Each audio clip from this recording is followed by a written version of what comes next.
Hello, everyone, and welcome to this training on space management in ArchivesSpace. I'm Jessica Crouch, the Community Engagement Coordinator for ArchivesSpace, and I'm joined today by your trainer, Nancy Enneking of Getty. At the end of this training, you will know how to create and manage physical containers within a repository, to create and manage physical locations within a repository, to automatically generate the volume measurement of a resource, and to track available space within repository storage areas.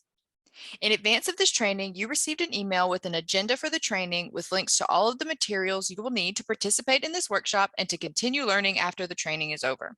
We may not stick exactly to the agenda, but we will take the planned break included in the agenda at the appropriate time, and I will be keeping an eye on the time and nudging Nancy if it sounds like we're getting close to when we should be changing topics.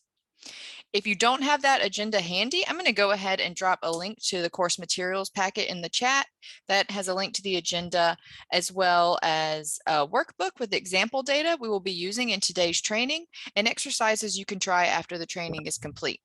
You can complete those exercises either within your own ArchivesSpace instance if you have one at your institution or available to you, or you can use the sandbox.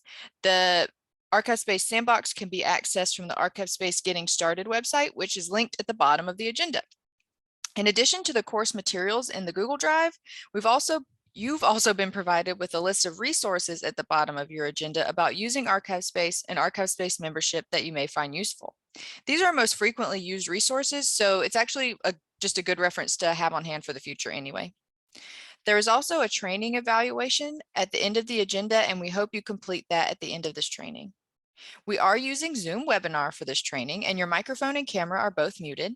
If you'd like to ask questions of the trainer, you can ask that using the Q&A feature at the bottom of your screen. If you have a general question or you need some form of assistance, please feel free to reach out via the chat. Some questions will be read and answered during the allocated time for Q&A. Some questions I will be answering directly in the Q&A or in the chat. We are using the latest version of ArchivesSpace for this training, which is version 3.2. If you are currently using an earlier version of ArchivesSpace, keep in mind some of the features you see today may not be available to you at home. We also won't be able to troubleshoot issues with your own implementation of ArchivesSpace at your organization, but if you are having troubles and you'd like to get some tech support, please email us at archivespacehome@lyrasis.org. Also, keep in mind this workshop assumes that participants have taken the ArchivesSpace Basics training or have practical experience with ArchivesSpace sufficient to create records with minimal guidance.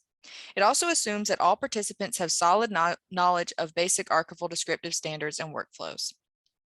Finally, please keep in mind there are 50 people registered for this workshop, and everyone is coming from a variety. We are coming from a variety of institutions and experience levels. Remember that the ArchivesSpace Code of Conduct applies to all ArchivesSpace events, including virtual events. Please remember to be considerate and respectful in your interactions with your fellow participants, Nancy and myself, in the Q&A and the chat. And with that, I am going to kick it over to Nancy to get started. Well, hi, good morning, good afternoon, everybody, depending on what time zone you're in. Nice to have you today. So we are going to talk about very specifically space management. And just to follow up on a few things Jessica said, I welcome questions throughout. So at any point, if I lose you, please put something in the chat. Jessica will keep an eye on it. I'd rather answer questions as we go than have you get lost at some point, because we know that even though we sort of expect a certain amount of familiarity with the system, there's still levels within that.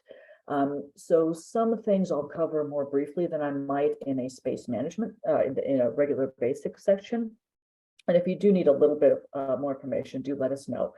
Part of the point of this is that you guys come away knowing how to manage space. So if we need to take a few minutes here or there to answer questions, to keep things moving, and we get a little off the agenda, that's why things might slide a little bit, but we will get everything in. I just want to make sure that we can get as many questions answered for you as we go. So just to start off with a little bit of an overview, I want to show you kind of what the end point is going to be. So at the very end of this, what we're going to be able to do is actually go in and, oops.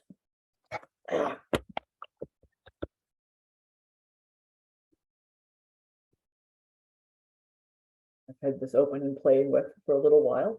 So we're going to be able to go in and actually say, if I have a box of a certain size, where could I put it on my shelves?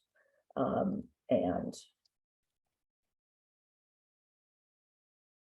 it will say I could put a box of this size. I could put 7 of them in this particular place. I could put 6 of them on this particular kind of shelf. I could also do the same thing if I go to a top container. And I think there's one in here.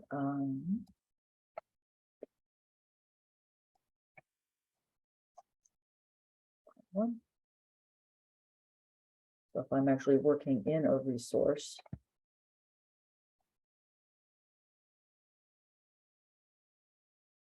I could edit a given box and also say, where is there space on my shelves for this particular box? And in this case, I could find a location where this box would fit by, again, using Space Calculator, even when I'm creating or just working with an individual container record. So that's where we're going to end up. And the next few hours, we're going to sort of step through the various elements that it's going to take to flesh this out to enable it in the system. Now, there are things that we're going to do along the way that will enable additional functionality. So by the time you're done, we're done, we won't just be able to actually find a space for a given box. We'll be able to have the system calculate extents for you. The system will be able to generate shelf lists for you. And there might potentially be other uses you could find with reports down the road. So looking at this chart about where we're going to go during the course of this, in order for it to work, you have to have an accessioning resource or archival object to which instances and containers are attached. So the first thing we're going to talk about briefly is top containers. Now, if you're familiar with ArchivesSpace, you're probably already using those, but we'll refresh that just a little bit anyway. We're then going to say how big the top container is, because in order to manage space, fundamentally, you have to enable the system to do math. So the system has to know that there is a container. It has to know how big it is. It then has to know where that container is located, which will be one of the next elements, the location. And it has to know how big that specific location is, so it knows how much space might be possibly available. Now, depending on how far you want to go with this, you don't have to do the full space management.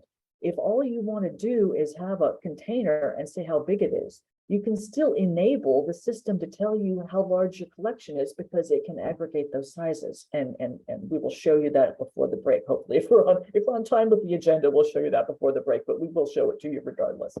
The other option is, if you don't want to go the full route and you just want to be able to assign top containers to locations, you can stop there and you can still generate a shelf list. You can still track where your locations are at any given point in time, and that's fine. But if you want the system to be able to tell you where there's a space on your shelf, then you have to have all 4 of these elements, the last one being the location size. So again, we're going to step through these. Now, one thing to be aware of is when you're building this out, there are some permissions that may not come standardly set that you want to check. So if you go to and manage groups and take a look at the permissions, there are 4 that are relevant, and they're down here. In this particular example, they've all been checked. It's coming for this particular group of users. It's a fairly high level, and so they've come checked. But you want to make sure that whoever you want on your staff to be sort of creating some of these profile records have these things selected. Otherwise, you might not even be able to see that the functionality exists. So the 4 pertinent ones would be, of course, to create top container records, delete them, create, update, delete profile records, and create, update, delete location profile records. So just something to keep an eye on. Then a few sort of concepts about best practices going forward. This is meant to be fairly practical functionality. And again, going back to the whole math principle, you have to be able to give it, the system cannot work well if the numbers you're giving it aren't good. So it can only function as well as the data that you provide. So for example, when you're measuring, you want to measure interior usable space of shelves, whatever is practically there. For example, I'm in Southern California. Some places we have straps. Sometimes we have earthquake bars, and the earthquake bars are set on the inside of these shelves a little bit, and that's going to take away a little bit of space. So if I am measuring shelves, I'm going to measure the interior usable space of a shelf, because that's more going to give me a better number about where things are actually going to fit. Simultaneously, if I'm measuring a box, I want to measure the exterior dimensions of a box. Some boxes come from vendors with a, maybe, especially if it's a custom box, with sort of an interior dimension, saying you can put something of this size in the box. Well, really the lid is what sticks out the most. So I would measure the widest exterior parts of boxes, because there again, you're going to have the best sense of, or the system is going to have the best idea of where to put things on a shelf. You'll also want to track as granularly as possible. So it's better to track individual boxes or containers to individual shelves or drawers or file cabinets or whatever your storage unit is. The reason for that is, for example, if you were trying to track to a column of shelves, let's say something like this, the 1 through 6, and you didn't want to have individual shelves, just a column. The trick is you would have to build it out, and I'll show you how to do this later. You'd have to build it out so that it's basically, the system thinks it's one big shelf. So this might be a shelf that holds 24 feet. Well, if each shelf, as in this case, had a couple extra inches, the system would think that you have room for probably 2 more boxes on here than is actually the case. So you kind of need to keep an eye on that. And that's why the granularity is building as granularly as possible, again, enables the best performance of the system in tracking where your available space is. Now, one other thing to keep in mind, it is always possible to manually assign a box to a location.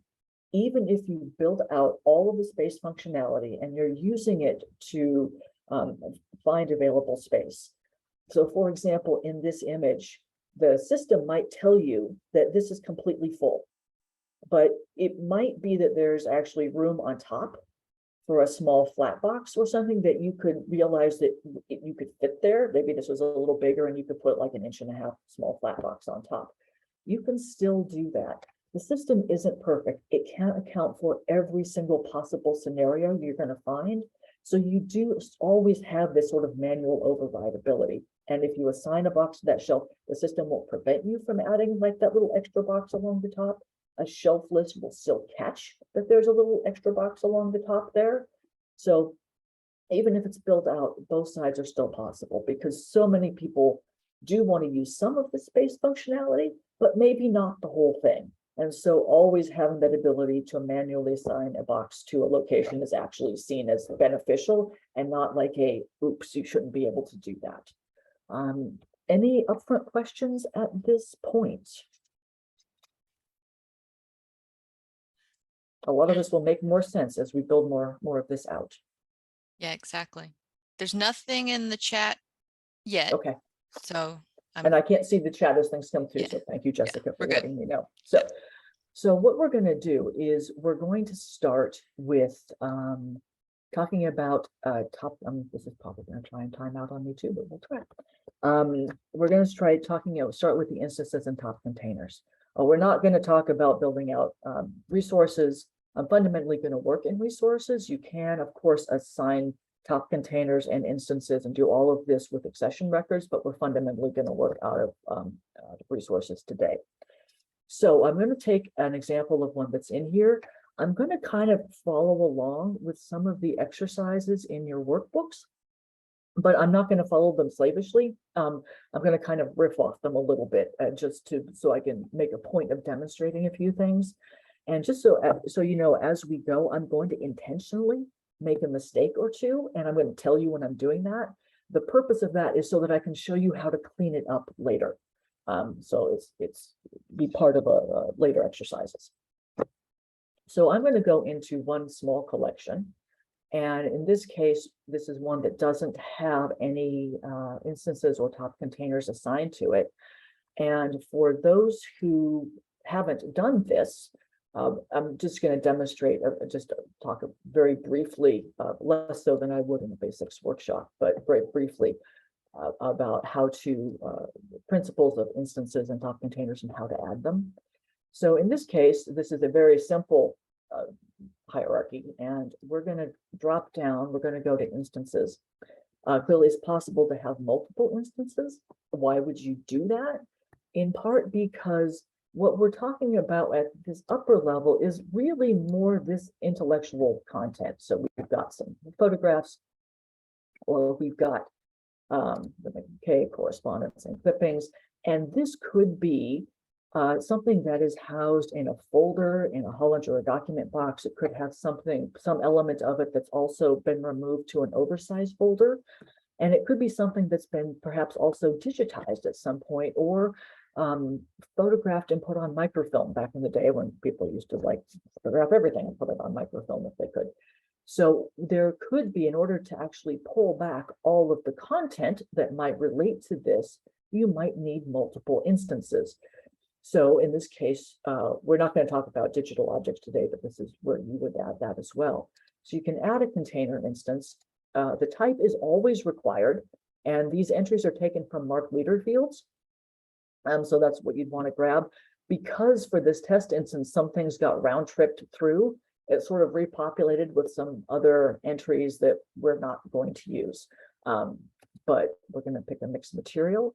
And the top container is the, I use this only to cut through jargon, not that I would recommend it, but if the top container is the thing that sits in your storage area that you would retrieve and give to a researcher. And it's sort of the outermost part. So for example, if this was a microfilm reel, the top container would be the reel. A child might be a set of frame numbers on that reel. If it were a oversized folder in a drawer, like a flat file or a map case drawer, the top container might be the folder. If it were a box, the top container might be the box. A child might be the folder. The grandchild might be an item within that folder if you had something extra special and you were actually tracking items within folders. So to actually build one, what we're going to do is, and just for those who have ever heard me teach these before, the other shortcut I use is if you can pick it up and throw it, it's a top container. Not that I recommend that you do that. And by conversely, the location is the place where the thing that you pitch lands. So that's your storage space. That's your drawer, your file cabinet, the thing that you would not deliver to somebody in the living room. Is where something resides as opposed to something that you move. So to build one, and we don't have anything associated with this right now, you browse for an existing container, and I'll show you a circumstance in which we would do that in a moment. But we're going to create one. And right now, as we're adding in, we haven't built the container profiles yet, but we could add one if they already existed. And we haven't built the locations yet, but if we knew where this container was going to live, we could go ahead and add that at the time we create it. So in this case, the type is sort of what sort of container is it? The profile, when we build them, will tell you what the dimensions of this are. But for right now, I'm going to say this container is a box, and it's going to be box 1. And that's all I need to add. We could add a barcode if you were barcoding your boxes as you created them. If something were going into an ILS and you have a holding or item ID, you could add that as well. But all you need to do is create and link. And it's now associated. We'll save the object. Now that this is here, I can go to the next one. And I can drop down to instances. And I'll make a, oops. Materials. And now that boxes are starting to enter, I can just start typing and it will recognize that there's already something associated and I can just keep adding it as I go. In this case, If I wanted to call out that it actually had children, I could say it's folders 2 through 4. If I realized I had forgotten to add folders, I could go back and just edit this. The children of the top container are edited through this process and not through the top container itself. And this might be 1.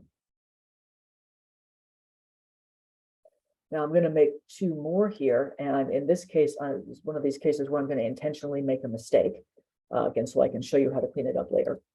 And I'm going to make a box 2. And I'm going to create a box and 2. And let's say I have someone else come along. Someone goes home for the weekend and they come back and they keep processing. And this time they forget, or it's a new person has picked up something and they have decided that they really think that there should be a leading 0 in this box. And they don't realize there's already a box 2 because they were presuming that there should be a leading 0, and in fact, there's not. So they're going to go in and, oops, cancel. They're going to go in and they're going to make box 2, and they intend it to be the same box, but they put a leading 0 in front of it. And save it. And so it does say that they are different numbers, and I'll show you how to merge these later so that you can hopefully not have this problem. One other thing that's possible is, let's say, for example, you have shared boxes across collections. It's small sets of material. There might be 2 small collections that share a box. There might be photographs in this case that maybe were separated and are stored together in a part of your storage spaces that maybe have slightly better climate or something like that. So how would you actually share a box across collections? In this case, again, we'll go back to instances. We'll add a container. I'm gonna, call it, let's just do graphic materials or something. And we'll do, in this case, we will use browse. And I know, depending on what your conventions are, you might know in this browse thing that you can pull up, the box you want it shared with is already being used by a different resource or collection. You could search for those. You could also search for something that is stored at a specific location. In this case, for these exercises, I know that there are some boxes in here, and those boxes are called shared boxes. So I can simply type the word and the keyword, and I've got a couple of shared boxes. So this one is used twice, which is actually a little bit of a mistake because the barcode is duplicated. But I'm going to grab, so this is the one perhaps that I want to actually share. And I can simply select it and link it.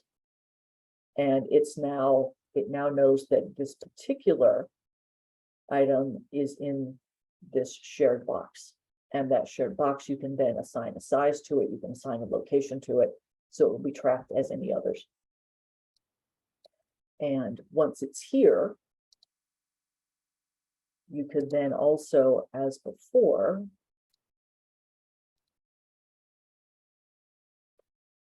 oops, I don't know what I picked graphic. Say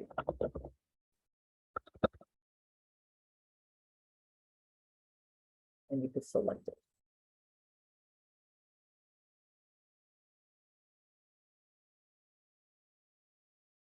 Now, unless you actively choose to share a box across collections the way that I've just done it, the system will not automatically share. So, for example, the system knows, because it's tracking in the background tables, that this box 1 is associated with this collection and no other collection.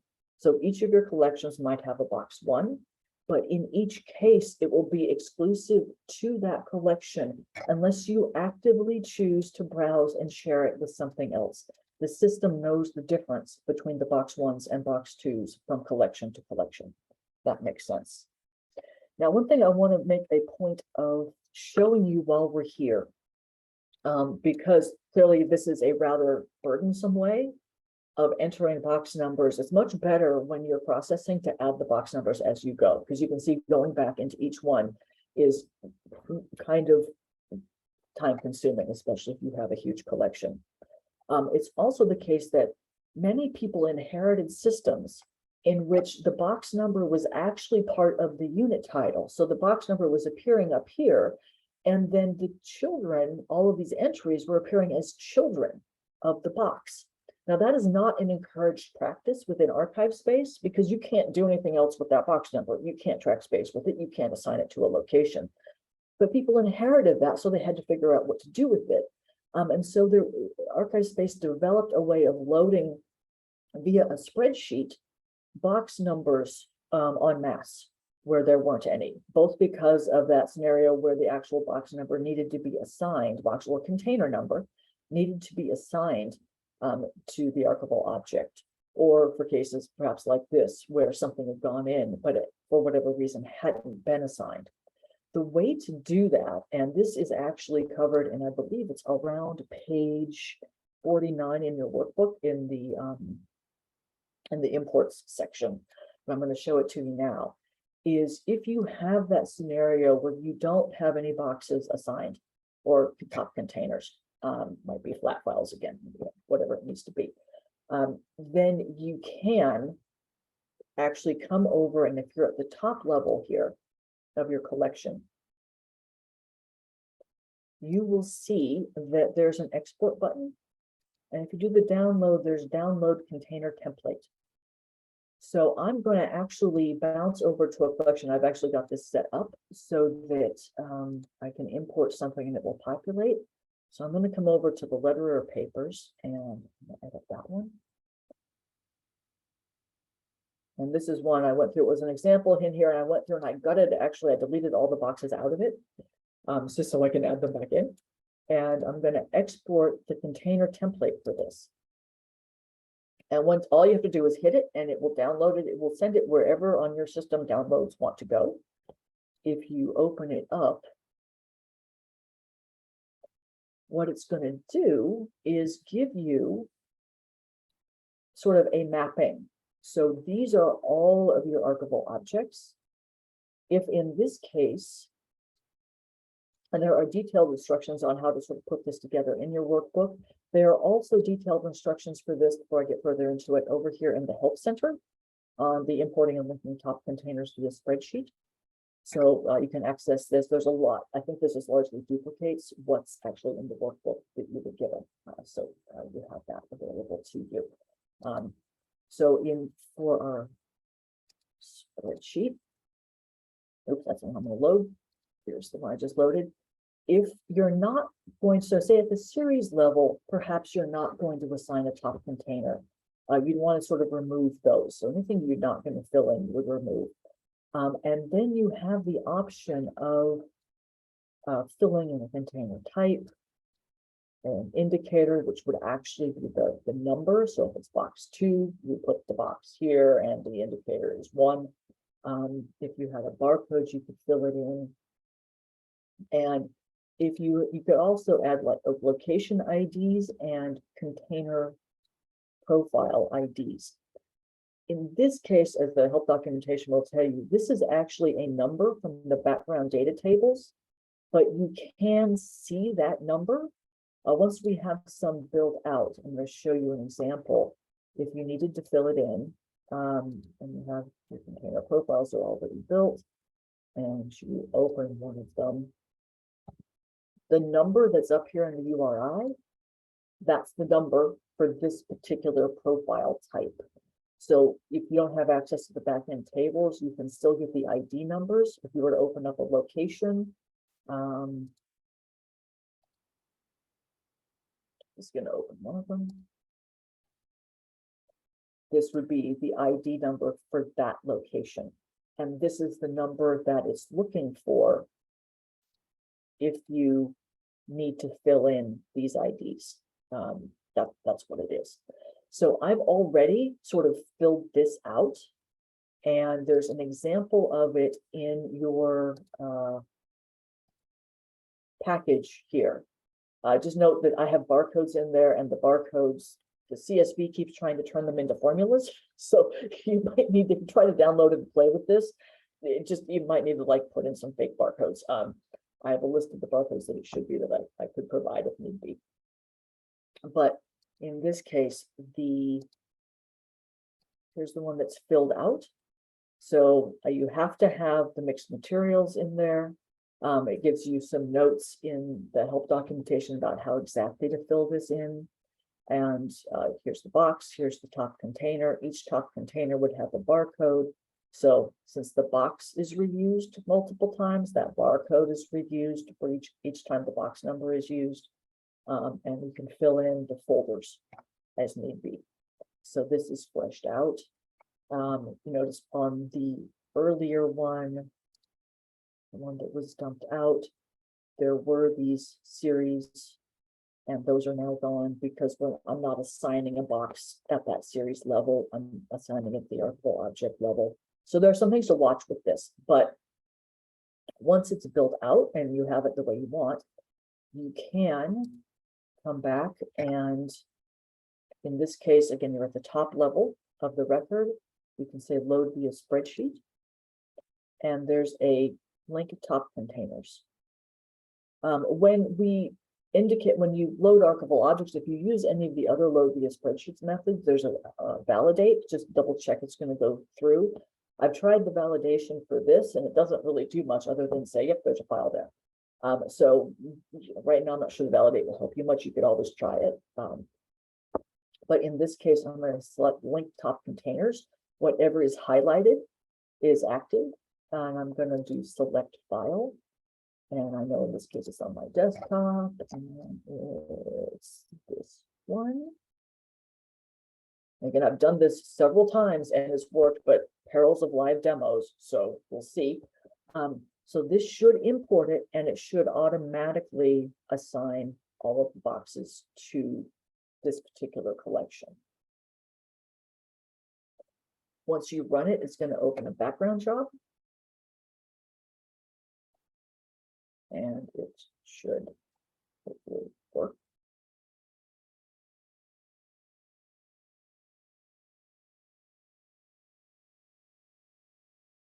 Looks like it's happy. So it made a bunch. I'm going to refresh the page. And it's telling me that it modified these to add the collections to them. I'm going to close this window, and I'm going to close this. And now if I hit the drop downs, it's just loaded all of this in that wasn't there before.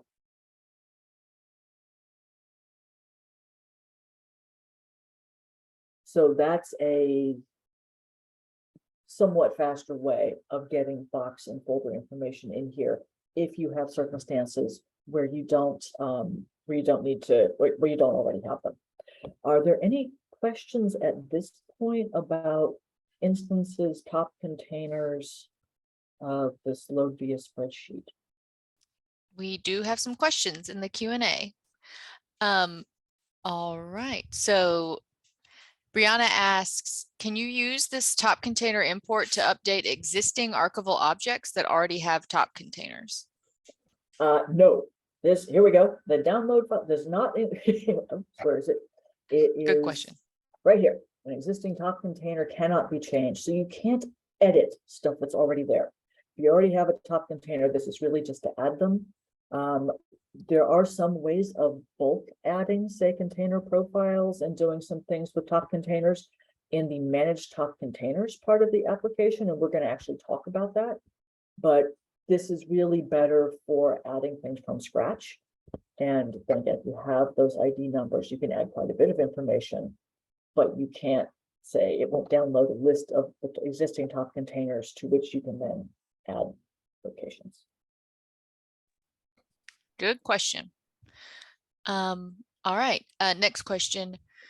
Will top containers show up as belonging to a series if you assign a top container to items belonging to that series?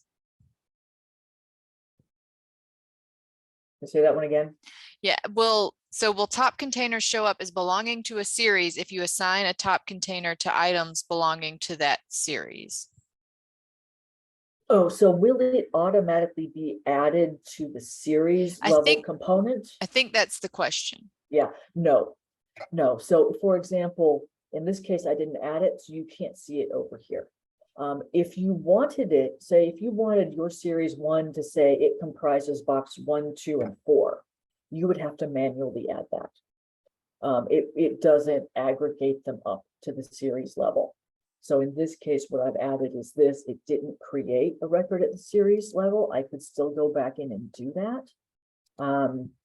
And I could say, I could add 3 containers and just say this is 1, 2, and 4, or something are represented in the items in the things below. So conversely, if you didn't want to add box records to each actual archivable object and only wanted them at the series level, if you got rid of that, at that point, I'm not even sure I would use that template. It would probably just be faster to go in and add them at the series level, and you could just add boxes 1, 2, and 4. Of course, down below, you still have to say, what's actually in box 4, so you know which part you're pulling, or in this case, it would be 5. But it doesn't automatically aggregate up, if that's the question. Thanks. All right. Elizabeth asks a funny question. Can you repeat your shorthand for recognizing what a top container is? Something that you can throw? And so basically, so here's the idea. If it's something that you can pick up and hurl across the room, not that I recommend that you do that, then that's sort of a top container. Sort of what are you going to, if it's the box that you're going to pull out and deliver to someone in your reading room, if it's the flat file you're going to pull out of a drawer and deliver to somebody in a reading room, it's the outermost thing you're tracking.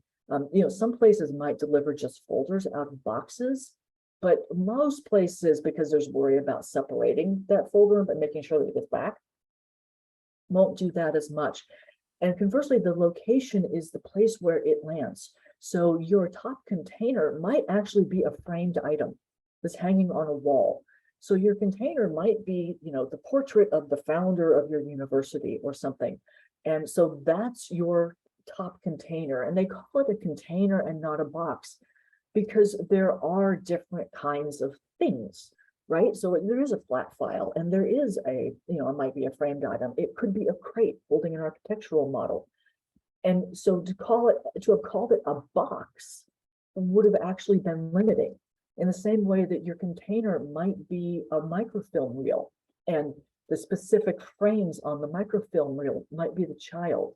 So these terms were used very generically because they didn't want to presuppose box. If they imagine if they built top container to be box, then you'd be saying, well, where do I put the flat file?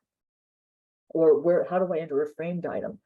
So these are meant to be sort of like almost an intellectual thing. So it's whatever kind of container you need it to be.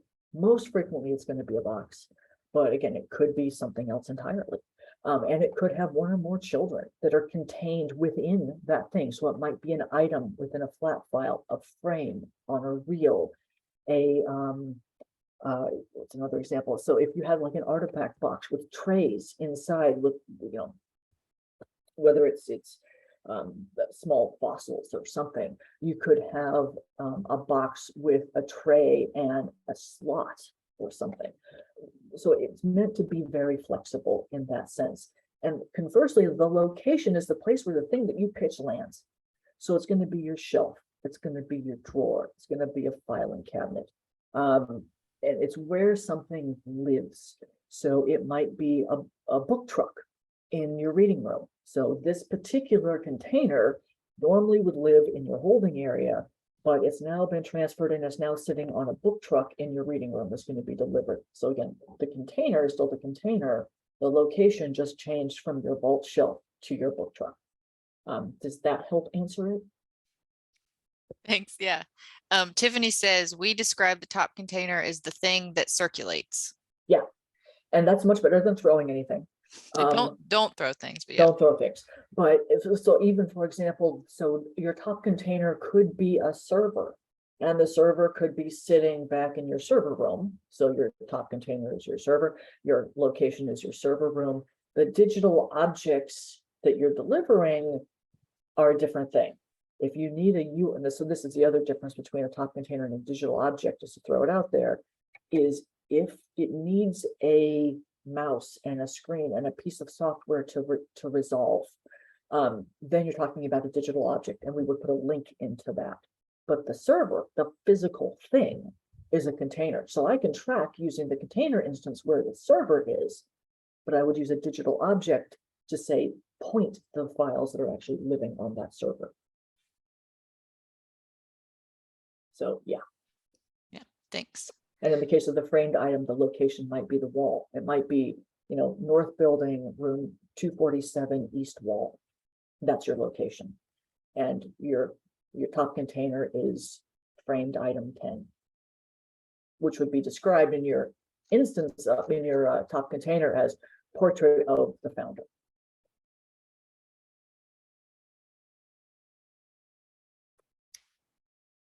Thanks. Yep.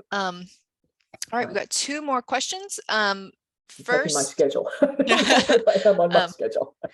Yeah. We're okay. Okay. Right. Yeah. Is the container template included in the spreadsheet template that allows you to add files? The spreadsheet formerly used by Yale that is now part of ArchivesSpace. So I think you're talking about the Harvard import tool that became part of core code in 2.8. That is the load via spreadsheet functionality that is available in the application. So there are a lot of different spreadsheet templates and import options in ArchivesSpace. If you go to our website and you go to the section on migration tools and data maps, you'll find a long list of migration templates that are available to you. You also can find them directly in the application now. If you go to the little gear menu and drop down, and you can see all of the templates there. So this particular template is different. It's not the same as the load via spreadsheet functionality, but you can use that load via spreadsheet functionality to include this sort of information if you're looking basically just to import the whole collection. I'm not sure. Scrolling down, so it looks like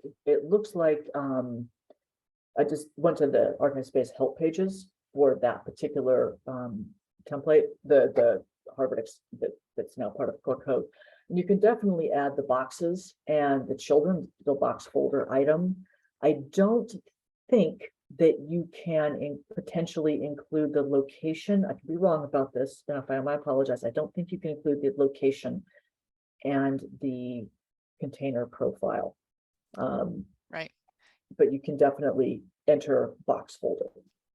Yeah, so if you're looking just to get that information in about the instances or the box folder of the material, you can definitely use the load via spreadsheet functionality.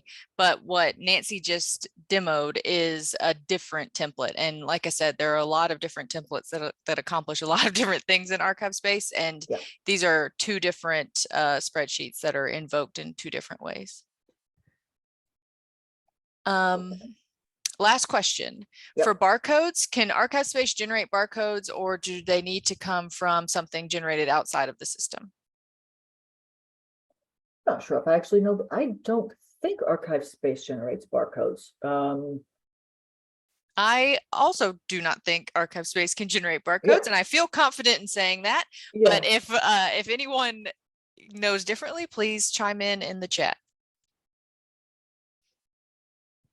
Yeah, if it generated a barcode, you'd have to actually have a way to print the barcode to put it on the box physically, I think. Wouldn't one? It seems like it would be a type of functionality we'd know about. Yeah, I don't think you can do. I don't think you can do that. It'd be interesting. Yeah. Then you need like export barcodes. Exactly. Yeah. Or something to actually sticker them, but. Okay. And I'll mention, Nancy, before you move on, that so ArchivesSpace is not it's not like a circulation system. So a lot of what we're talking about is space management, but it doesn't actually have that that functionality where you can call up a box and move it through like your circulation workflow. That isn't part of ArchivesSpace. There are other systems that integrate with ArchivesSpace and do that, but ArchivesSpace is not that system. Yeah. Okay, so if no other questions for the moment, then do please feel free to keep them coming, especially if you want me to reiterate anything about instances, top containers, any of that. We can touch on it again at the very end. That's fine. So I'm going to go ahead and move. So that at this point, we have top containers. We have containers that our archival material is stored within, declared in the system. Now we have to tell the system how big these containers are. So that's what we're going to do next.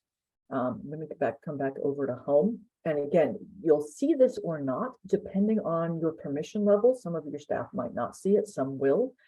And I'll just say up front that there's a lot of planning that should go into this beforehand.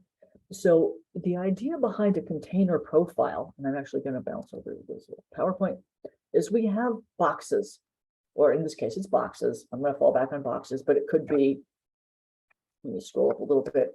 You know, your box could be a flat box. It could be a flat file. It could be a shoebox of some kind holding like CDs or DVDs or something like that. So there are a variety of different box sizes that you might have. The idea here is to create a profile for each kind of box and then reuse it. So in this case, there are maybe 3 different sizes of flat boxes. We might create a profile for each, and then every time this box type is used across your collections, that's the profile it gets.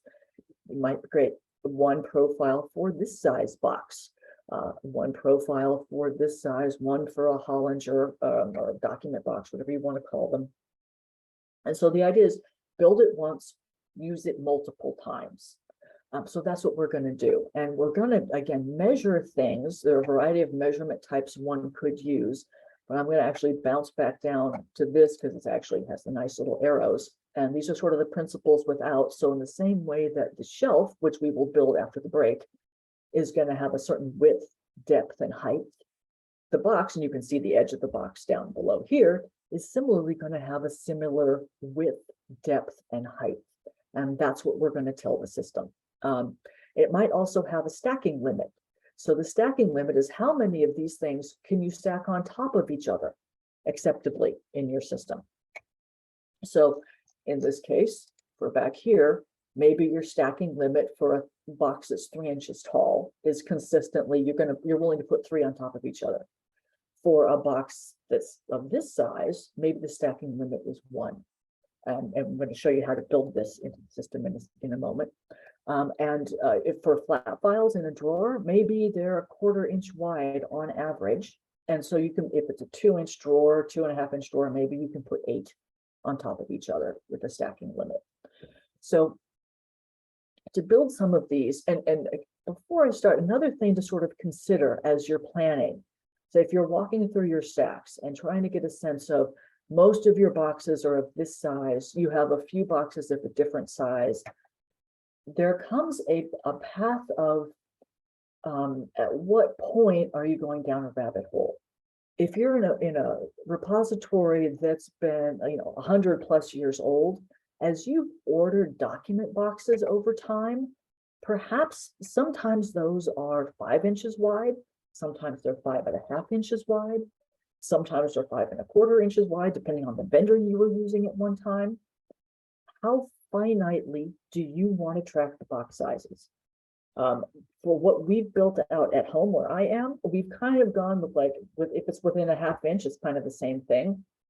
So if we have a bunch of Hollinger boxes or half document boxes that are 5 inches wide and a bunch that are 5.5, we built sort of as a standard to say that it's 5.5, and we just tuck the 5-inch boxes underneath it.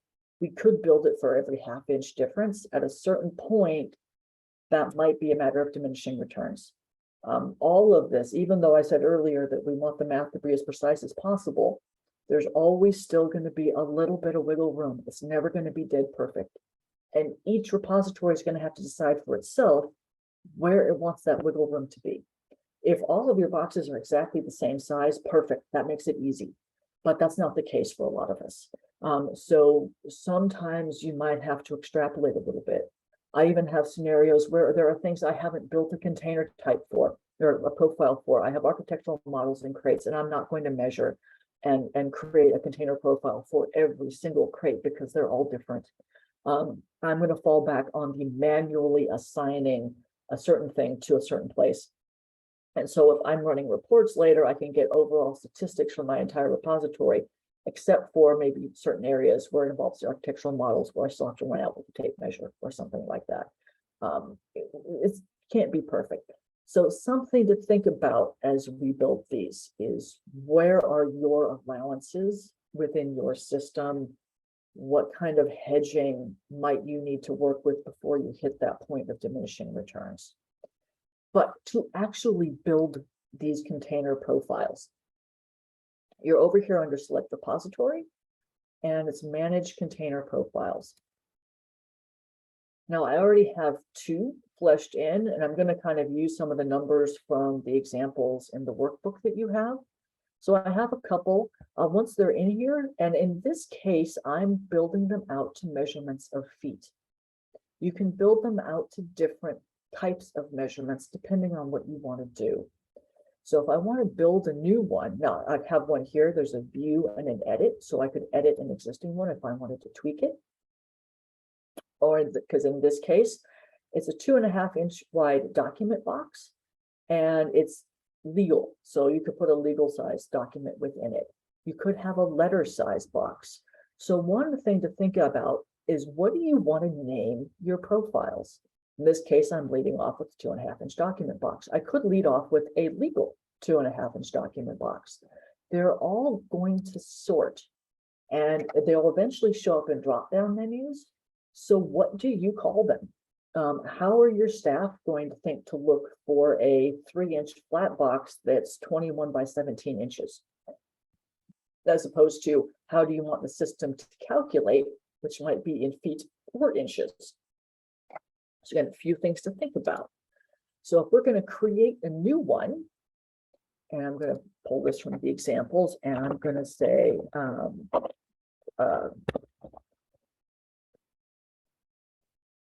and this might be a polymer box. Let's say this is letter, might be legal. That's how I might do it. But again, think about how you want to enter these for yourselves. You want to declare the dimensions that you're entering. You can enter things in inches, feet, millimeters, yards. There's also a way in the configuration file to set this to do like future calculations in cubic feet. But, and I think you could add extra dimensions here if you needed to. What I'm going to do is enter all of my dimensions in feet because I want to calculate potentially future extents in feet. If all of my container profiles are measured in inches, when you calculate extents, which we will do in a little bit, that calculation will come out in inches, and you would have to convert it to feet. So if you want to say my collection is 10 feet long, is 10 linear feet, you'd have to calculate from inches to feet. If any of the boxes in your collection have a profile measured in feet, that extent calculation will automatically come out in feet. And I'm just, this is, I know it's a lot of detail to wrap your head around, and we'll come back to it again a little bit when we talk about extents. But again, kind of a thing to know. So in your workbook, I've got exercises in there that give you dimensions in inches and dimensions in feet, so that you could potentially play around with whatever you want to do. So I'm going to build out a couple more, and this is 1, 3, 3. So it's 16 inches. The height is going to be 0.87, and again, it's in feet, and width is going to be 0.42. The extent dimension. So if you want to say calculate, I'm going to bounce over to this image here for a second and back down. So this is asking you height, width, depth this image dimension extent is how do you want your extent measured? So if you are calculating an extent and you say, I want my collection is 10 linear feet, which dimension do you want the system to use to calculate that number? In this case, we're saying it, I'm gonna declare that it's width of the box. I want all of these box widths to add up to say, tell me that it's 10 feet. It gives you the option of choosing different ones. But I'm going to go with width. So depending on how wide each of my boxes are, I'm going to use, the system's going to use that number to say what the extent of my collection is. And in this case, I'm going to say stacking limit is 1. I'm not stacking them on top of each other. You can technically Nancy, enter, yes? can you, what you just said, can you say it again? We actually already got a question of what does a stacking limit of 1 mean? Does it mean one can go on top of another, or it only means one? No, one is, I think, as high as it's going to get. There was some debate among the training team. We were talking about this when we were building out this exercise, and it's possible to say 0. But that's not actually recommended. We're not 100% sure what 0 is always going to do. So basically, it should just be 1. If it's 2, then it would be, you can put, one on top of another. If it's 3, you could have a stack of 3. So our belief is that that is what the system is calculating. So usually safe is just to put 1.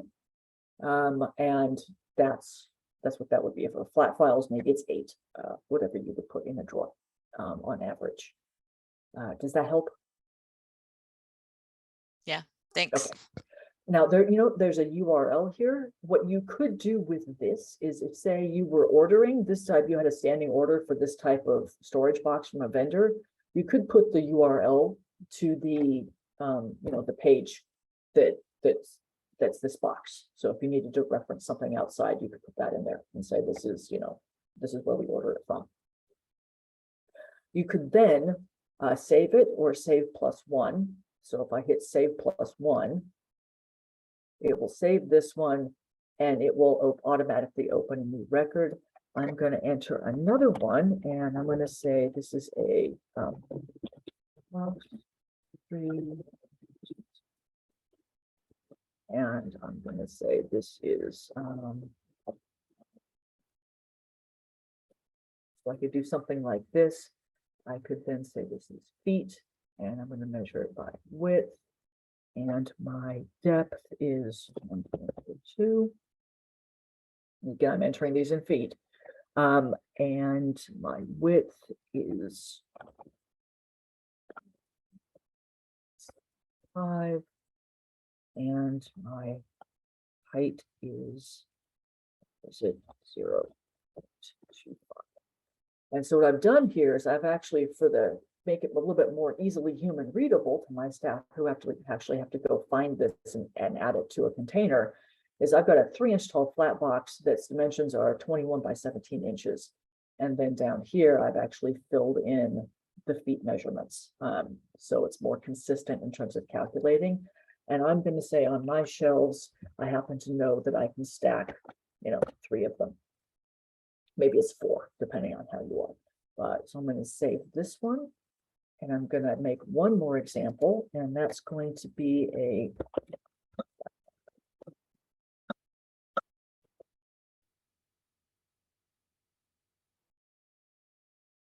large, and I'm going to measure this in feet, and I'm defaulting all of these just to width, and the height might be, so say on average, how full might your flat files be in terms of height? I'm going to say 2, so it might only be like 1/4 of an inch. Maybe my flat files are only 1/4 of an inch full. Maybe it's a 1/2 inch.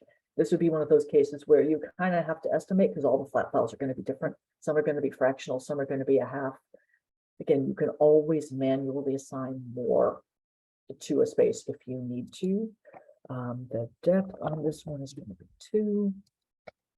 The width is going to be 2.83, and this would be the equivalent would be something like a 34-inch by 24-inch flat file. And maybe I can put maybe 8 in here as a stacking. I'm building these out because I'm going to assign them, and we'll show you how to calculate them later.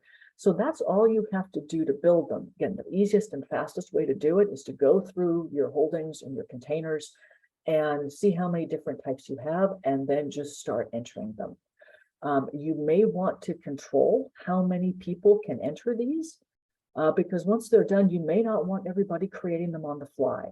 Say someone's going through and they don't see something exactly the right size that they think it should be, or they just don't recognize it in the drop-down menu that's over in the list that we've now created. And you can sort these if you click on the top by title, one way or the other.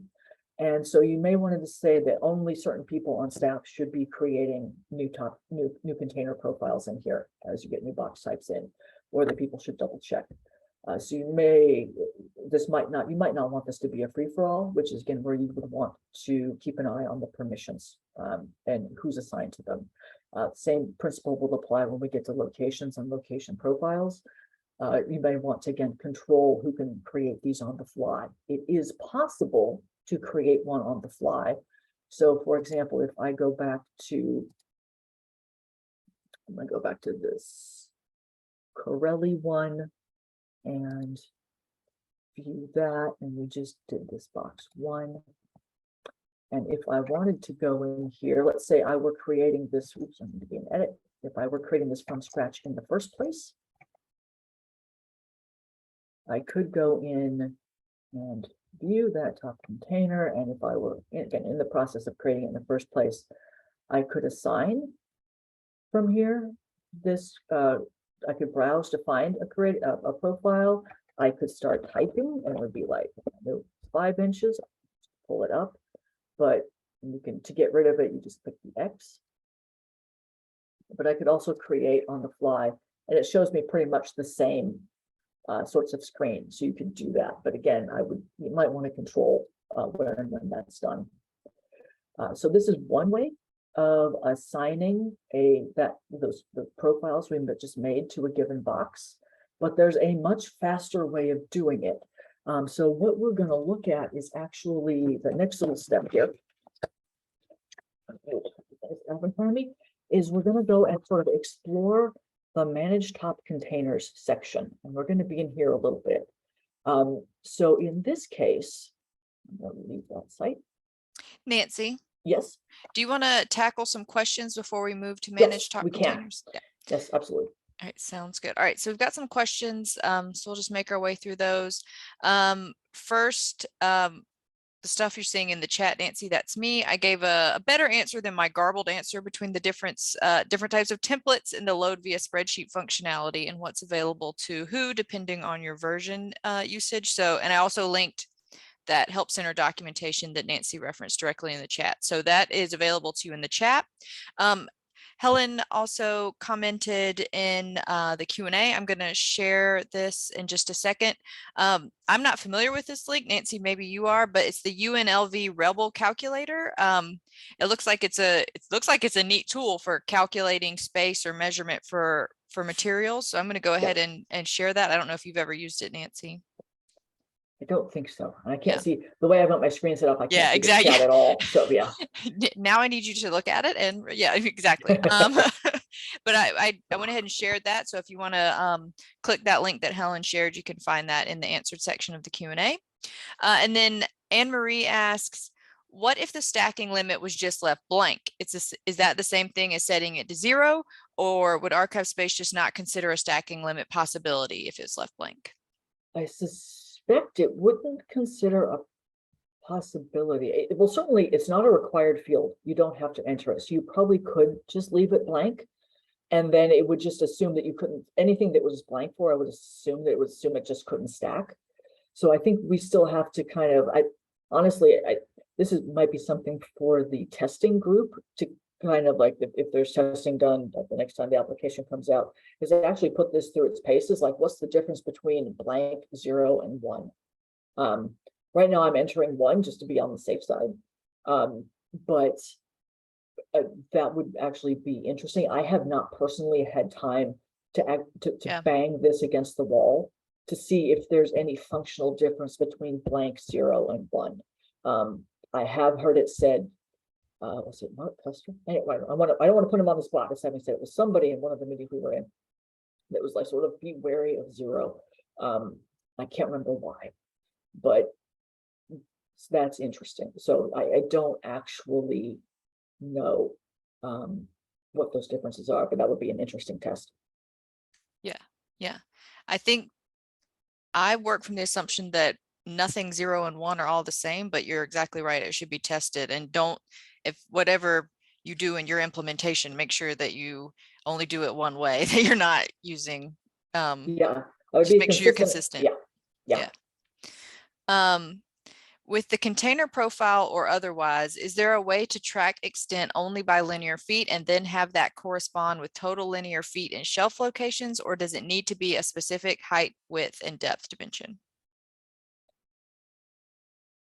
Okay, can you read that again?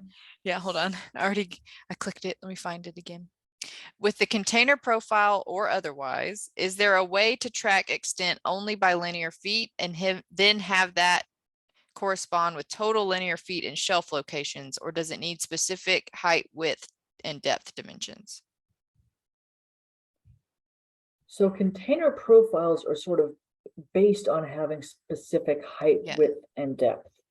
So you have to have that. So you can't just say, just have one dimension in there.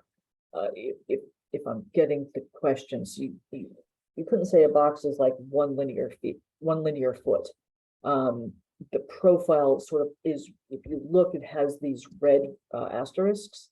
It does require all 3 dimensions. Then if you're calculating an extent later, you're telling it which of these dimensions to preference in that calculation. So if we go back to one of these collections that we've been playing with and actually calculate the extent, it will dump out something in linear feet based on whatever dimension we've told it to preference. And then there are reports that could, I don't think they do total aggregate as baseline of the reports, but one could maybe do some custom reports and figure that out. Like overall holdings period. Again, it can only calculate it if what's being, it can't calculate things that don't have profiles assigned to them, because then it can't do the math. Yeah, if you want to use the extent calculator, it does need like the required information for those profiles. That doesn't mean you have to use the extent calculator to calculate your extent, though. If this is too robust and you want to do it another way that's easier or quicker, or it looks like that UNLV link that Helen shared, it looks like it can do some of these calculations for you. This isn't the only way to get extent into the system in ArchivesSpace. No, not at all. Because a lot of places don't use the container profiles, but you can still go out in the tape measure and say that my collection is 10 linear feet, just by measuring shelves, and just enter that into the extent of your collection or your accession. And that's perfectly fine. This is just for those who want to, a way of having the system help you automate that. And if you want to actually track empty space, you have to do this, because again, the system has to know how big the box is and it has to know how big the shelf is, or it can't do that math. So if you want to actively manage space and have the system find it for you, you have to do this. Could you repeat what you said about what happens if you use different units of measurement, i.e. feet versus inches, among profile records and extents? So you can enter things using whatever size you want to. I know from my own testing that you will have, let's say, a collection. I'm going to go back to letterer, for example. We just added all things to that. I think view is probably good enough. So I have this collection. It has multiple boxes in it. And if, say, for example, I assigned a profile to box 5 that was measured in inches, and assigned a profile to box 1 that was measured in feet, if I calculate extent, the system will automatically give me that extent dimension in feet. If all of my dimensions are in inches, it will provide that extent calculation in inches, and I would then have to manually convert it to feet if I wanted my measurement to be in feet. So in the house, I got in the habit of just sort of entering things in feet because I didn't want to mess with it. But that's very much a repository decision, what measurement you want to use. If I were in the UK, I'd use millimeters and centimeters, or whatever dimension was appropriate. I will admit that I have not tried testing what the system does if I have one measurement in inches and one in millimeters. I don't know how the system does the math on that. I'm kind of curious to try, but it hasn't been a real life scenario for me, so I haven't beat the system against the wall that hard to see what it would do in that case. So that's the thing. If it's all in the feet, the existence of even one box profile that's used in a collection being in feet will calculate the whole extent in feet if you use that functionality. But if you don't care about calculating extents and it's more human readable for you to enter the dimensions in inches, then that's fine. So that's why in the exercises, the same numbers have been provided roughly in feet and inches, so you could choose what you want to do. All right. We have two more questions. One I'm going to hold off on. Sarah, I know you have a question, but I'm going to hold off until we get closer to locations to ask that question. So that's one more question, then we can move on. Yep. Is there a way to calculate extent dimension in cubic feet as opposed to linear feet? I believe there is in the workbook, and I think it's mentioned in the configuration. Where's my workbook? There's the workbook. And it's down. I don't know if my link is going to work. The back-end configurations in Appendix A, there is mention that in the config, that's on page 55. Sorry for zooming so quickly. I'm not meaning to make you seasick. There is a way to define the behavior of the extent calculator. And so it's whether that space should be reported in cubic or linear dimensions. So there's a setting in the config, and this config file lives on your server, or if you're hosted, you may want to talk to your hosting provider about changing this setting from true false to be either cubic or linear, and again, which unit of measurement to be used to define it. And like Nancy said, that's something that you would want to talk to your sysadmin about or your hosting provider. And if you made that change, it would be a change across your entire ArchivesSpace implementation. So from there on, all of your extent calculations for all of your repositories would be done in cubic instead of linear. Yeah. All right. Okay. So let me move on. Are we good on questions? We're all good. Okay, so let's go ahead and we're going to move on to manage top containers. And then my guess is at that point will be a break and we'll actually do a space calculation after we come back, would be my guess. So let's go over now. Manage top containers, very useful. Actually, I'm gonna go back to home. And so I'm on the home screen over under this little gear settings over here. If you do the drop down, there's manage top containers. And so I'm just going to show you some of the elements on this and some of the things you can do with it. We're going to come back here again with locations later. It is very handy. So you have a fairly robust search screen. You can do it by keyword, barcodes if you had them. You can search for things for a particular collection or a particular accession. You can search for everything that employs or is a certain container profile if you need to do that. Everything that's at a certain location, any containers in the system that aren't actually associated with boxes, I mean with a collection. That can happen if you round trip a finding aid. The system is not really meant to round trip things, but a lot of times you have to dump stuff out, do some editing outside, rotate, roll it back in. And sometimes boxes can become disassociated because when you round trip it back in, the system recreates the boxes and it unlinks the old boxes. So sometimes there are unassociated containers, and you can even look for all the boxes that are actually assigned to a location or not, and that might need to be. So in this case, I'm going to look up. This is the one that we opened, and then you can hit search. Actually, let me look up a different one first.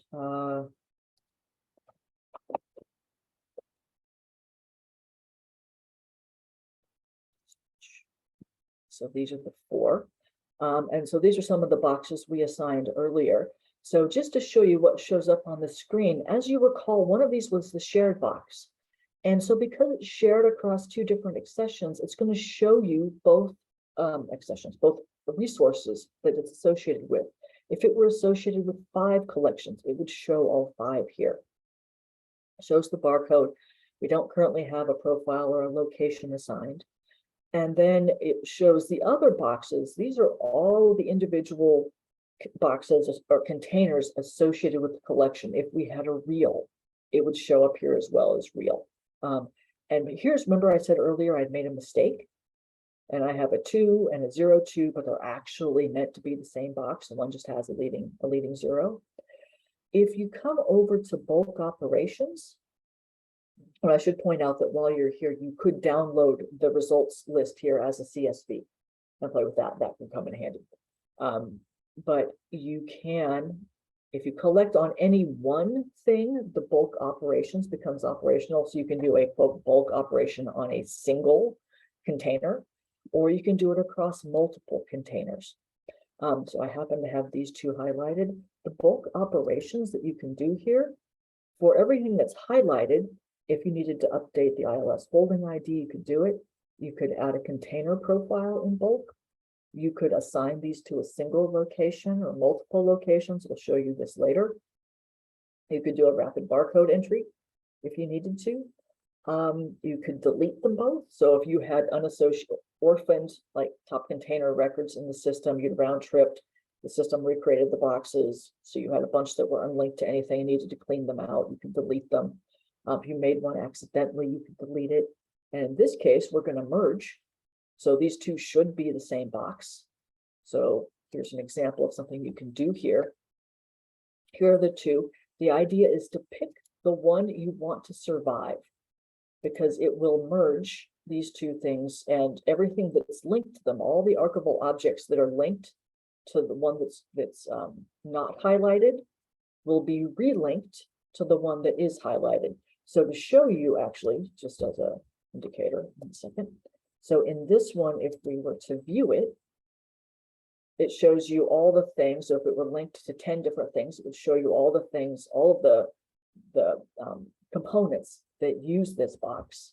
If I were to go back, and you can use the browser back button on this, it actually works pretty well, and view the other one, it will show you all the things linked to this. If I merge these two, all of these archival objects will end up in the same place. So you don't break the link, it just moves the association. So you don't lose anything in merging it. And I'm going to go back.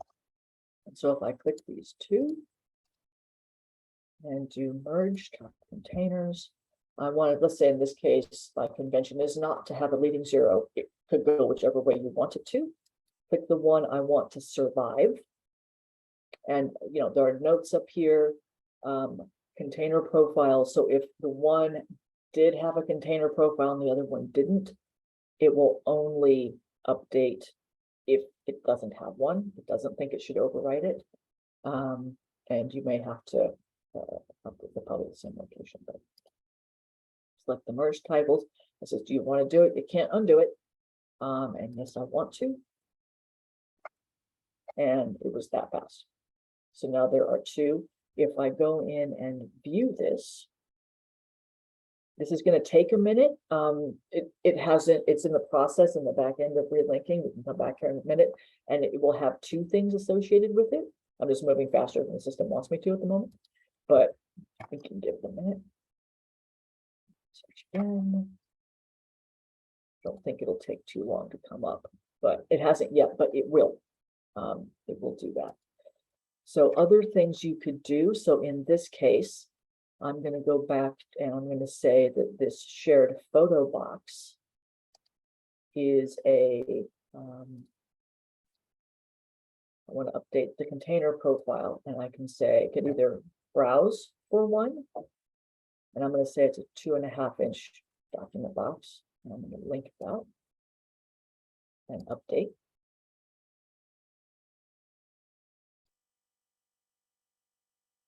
And notice once I've actually taken this action, this stays highlighted. That's something to be careful of, because if you have a very long list of boxes, you're working with them in bulk, and you've selected, say, 10 from across your list to say add a certain profile to, when you come back, they're going to stay linked. So if you immediately select another box and go in and do a bulk operation, it will react, take a secondary action on the things that came back highlighted.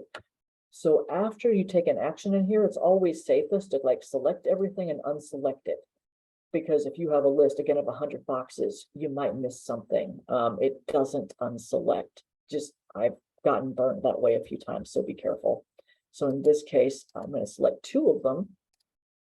Bulk operations, update container profile, and I could just type ahead and say, this screen, it would be nice if the screen resized a little bit so you can see the drop down a little better, but that's not there right now. In this case, it's telling me that I'm about to take action on these 2 boxes. And if I don't actually, it's highlighted here, but if I don't actually select it, I have to select it to populate this. And then update to records. Select that. And we're going to give it a minute. And the one that I did earlier is now populated. The system's chunking in the background, and in a minute it will show up for these 2. There it is. So this is a much faster, if you know in your collection that boxes 1 through 10 and 15 through 20 are all 5-inch document boxes, you can go through, select them all at once and add the profile. And I'm going to see if this number 2 is done. There they are. So these are the ones, this is the one I merged earlier when I said there would be 2 because it would relink them. And so it's done that. It just took it a minute, but it is there. So these are some of the things that you can do in this section, which really comes in handy. And we're going to come back here again in when we talk about locations, because as you're seeing, there's a way to bulk update locations to boxes, which again, much faster than going it in top container by top container. And I think we have 5 minutes before our break. I could try and sneak in calculate extents, but I want to see if there are any questions. No, let's go ahead and knock out extent calculator. Okay, so let me do one other example here. I want a few more things.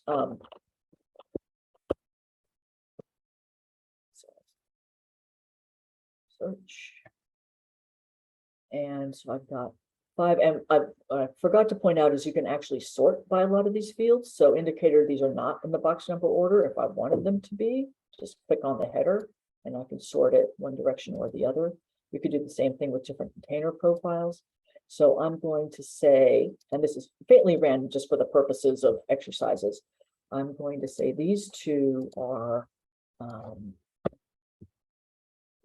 5-inch document box. See how it does not unclick? I have to manually do it. I'm going to say that this one is a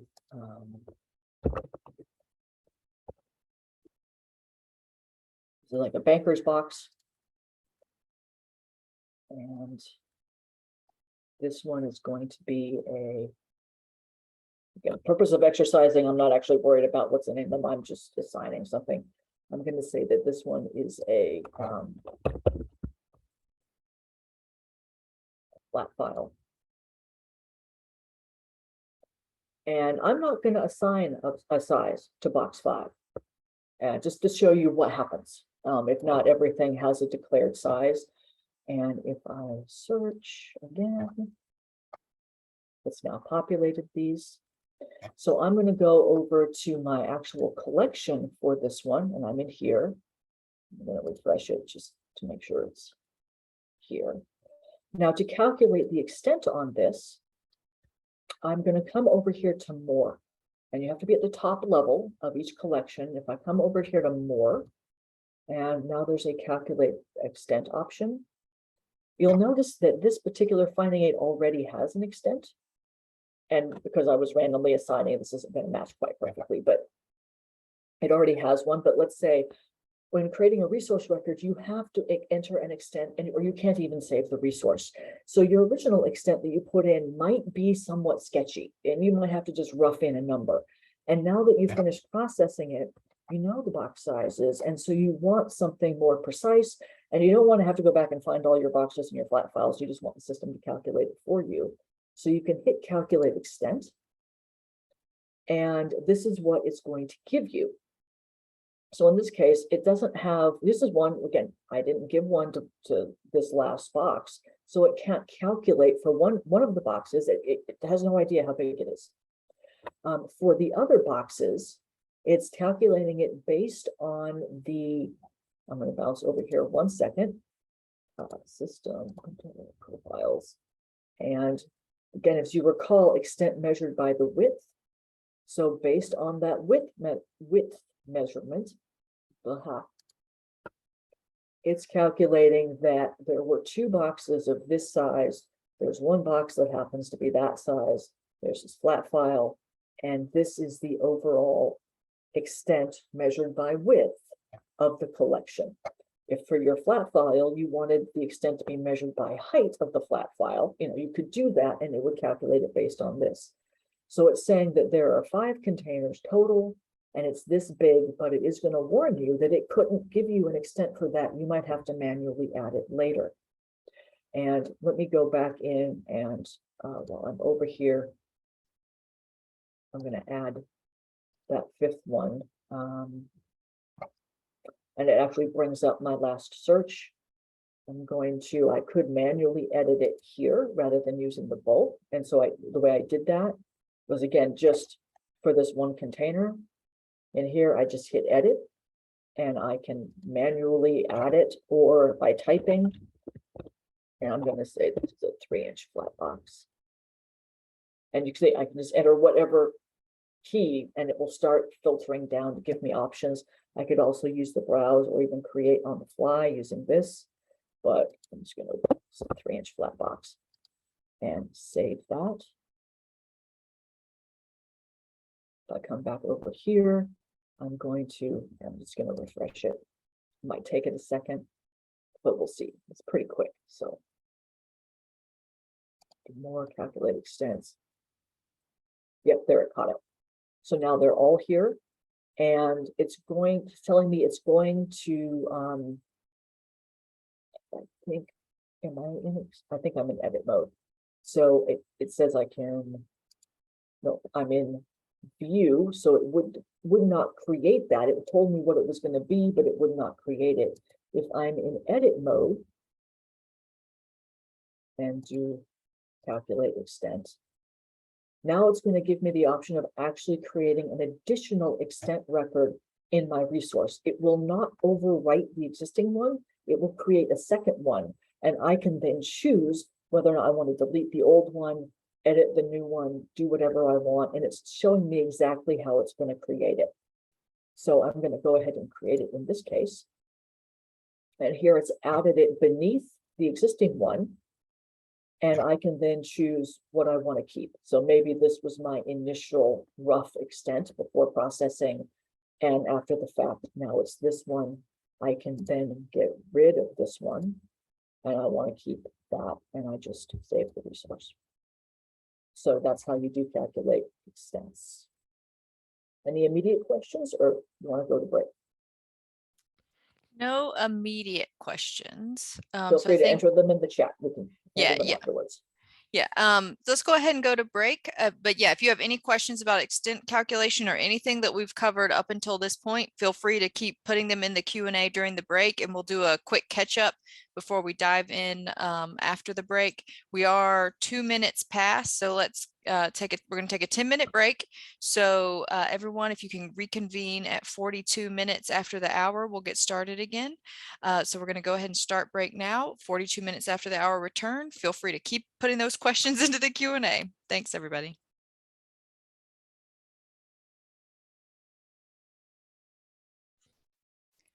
All right, welcome back, everyone. We have had our 10-minute break, so I hope everyone has reconvened and is ready to dive back in. We did get a couple questions during the break, so Nancy, you want to go ahead and tackle those before we move on? Sure. All right, sounds good. To the degree I can. Yeah. So Elizabeth asks, what would happen if we left a calculated extent with an estimated extent in the resource and then ran a report on extents? What would happen in the PUI? Would it report and display both of the extent statements? Yeah, probably. Yeah. So the system is intended to allow multiple extents to exist. The idea being that you may need one extent for, say, a physical volume, one for a digital volume. You might also have an overall size of the collection, but want to call out that there are, say, 250 photographic items in there, or something like that. So the system is intended to be allowed to show multiple extents. So if you left both in there, they would both display in the PUI. And then as for running reports, one of the things to consider when running reports is that you also need to specify not just to run across all of the extents, but to actually run across the extent type as well. So for example, if I'm back in my letterer finding aid,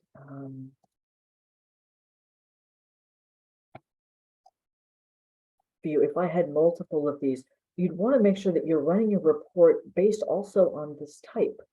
Because again, given that example that I just said, that people might have extents that are calculated, that might have one extent that includes the digital versus physical volume. One might be in gigabytes versus linear feet, or an account of images. So if you're just running a report that's only pulling the number, you could get very deceptive extent estimates for your whole collection size. So you need to actually specify, you're running a report for a type of linear feet, or a type of photographic items, or a type of gigabytes, or something like that. And that would, in this case, if you left the other one in, they would both be measured in linear feet, and so it would pick up both of them. So you wouldn't necessarily want to keep both. I see there can be a issue with wanting to know how large a collection was when you first got it versus how large it was by the time you were done processing it. If things were deaccessioned, you might use a deaccession record to account for changes in size. And there might also be the question of how is it that you actually do want to track that? Would you have an accession record that might show the original extent of the collection versus a resource that might show the final extent of the collection post-processing? I think there are potentially a number of different ways to approach that, and to the degree a repository wants to.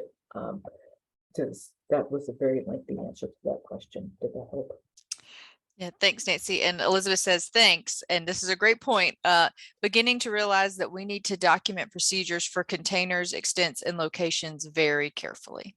Oh, yeah. Yeah. It's one thing to build it out. It's the ongoing maintenance and keeping it consistent, because it's the consistency that's going to get you the good data. Yeah. Yeah. And Lord knows I say this as someone who looks at my own data and shakes my head on occasion. As I think we all do. We all inherit stuff, and even if you create it from scratch, honestly, I never get created data that I haven't gone in a week later and said, oh, I wish I'd, no matter how carefully you think it through. So there's always cleanup, always. Yeah. Uplifting. All right, next. Job security, right? Yeah, there you go. There you go. All right, another question. If you change your base measurement from linear to cubic feet, what happens when you calculate extent? You're only providing one measurement, let's say width for extent dimension, but it really should be using all three for cubic feet. And how would the stacking limit come into play? I expect the stacking would be somewhat similar. I think this is another area where we said earlier, like the actual difference between blank, 0, and 1 might need to be tested a little harder on the background. I don't know if how thorough the testing has been on. I know it's possible to change it to cubic feet, but in most scenarios that hasn't happened that I've been around. And I don't have access to my own config file because we're hosted to change that even in-house to play with it. So this is one where I literally don't 100% know what the answer is. I would think that the whole point of changing it to cubic feet was that, yes, it would take all three of those measurements into consideration. And to be perfectly honest, I would rather calculate in cubic feet because I think it's more accurate. But in-house, I have another repository and they do linear feet, so I have to be consistent with what they're doing. That's another one that I think we probably need a little bit of harder testing behind the scenes to have a good answer. I don't have a direct answer for you right now. If you're in a place where you can edit your own config file and go back and forth and muck about with it, I would play with it, because if I had the ability, I would be doing that in my own house. But sometimes they don't want to let me play in the back end, and I don't. So I wish I could have a better answer for you for that, but I think it should. We know what it should do. I'd like to test things before I state that that was what it will definitively do. Yeah, just to piggyback on what Nancy said, if you are considering making a change, like something in the config file, especially in how you calculate extents, it's definitely worth setting up a test instance and trying it there and test first before you use it, you go live, because any number of things could happen, including that it just doesn't work and you don't like it. So it saves you a lot of headache to have a test instance to try these things out in first. I would also encourage, a lot of these conversations are, or a lot of these questions are just really larger conversations that you probably need to have at your organization, but also like we as ArchivesSpace users can have with one another. So I would encourage James, you with this question or any questions about space management and ArchivesSpace, take it to the ArchivesSpace listserv. There probably are organizations out there who are calculating in cubic feet. I've just never worked at one, and Nancy doesn't work at one. So I would encourage you to maybe pose that question to the community and see if those that are already using cubic feet, what their experience has been and if they regret it or not. But yeah, thanks for that question. All right, we're all caught up on the Q&A, except for that the one question about if you put something out on loan that Nancy and I discussed during break, Sarah. But I think we're going to save that until we get a little deeper into locations, right, Nancy? Yeah, we can cover that. All right, sounds good. All right, so I'm going to go back to, I'm going to close this, go back to home. So what we're going to do next is we're going to talk about actually building out those locations in which our containers sit and where they reside. And I'm going to do this. Last time we sort of talked about the containers first and then how big they were. This time we're going to sort of go in a slightly reverse order, and we're going to talk about the more granular stuff, the shelf first, and then the actual larger location. The reason I'm going to do it in this order is because again, the whole purpose of this workshop is to show you how to get the system to manage space. Because I know that's our endpoint, I'm going to go ahead. It's handier if you don't already have locations built out in the system. It's a lot harder to batch add the shelf dimensions to that after the fact. So knowing that I want the shelf dimensions there, I'm going to build them out first. So they will be available to apply as I actually build the locations. You can add them after the fact. It's just a little tougher. If I batch create 1,000 locations, I can add that shelf dimension to each of them. If I need to add it later, I can do it maybe as many as 50 at a time. So if you have 1,000 you need to add it to later, it's a little bit more of a pain. You can do it, but it's more of a pain. So for purely practical reasons, I'm going to build them first. So as before, this will take a little bit of planning. The idea would be to go through and take a look at your shelving units. And so for each shelf of a certain size, some shelves might be, some shelves might be 38 inches wide, some might be 32. They could be different. So take a look at your shelving and document kind of how big the dimensions on your shelves are. Same thing with here, if you have a map case drawer, flat file drawer, whatever you call it, what are the interior dimensions of that drawer space? And again, interior dimensions on shelving and location space, exterior dimensions on boxes. I'll do that. If you have like the lateral file cabinet and drawers or something, you don't want to say the drawer is so big, whatever you've got, I would go in and make a list, and then you can create them at once. And as we said before the break, this might be something you want to control in terms of who on your staff creates these and maintains them. You probably don't want it to be a free-for-all. So this is what we're going to do first.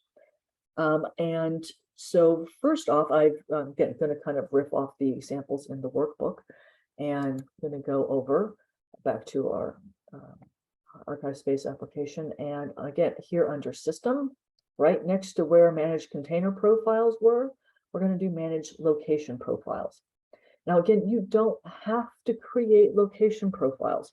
If you don't want to go the full space management functionality that we're demonstrating here, if all you want is to be able to assign boxes to locations and create a shelf list, you don't need the profile.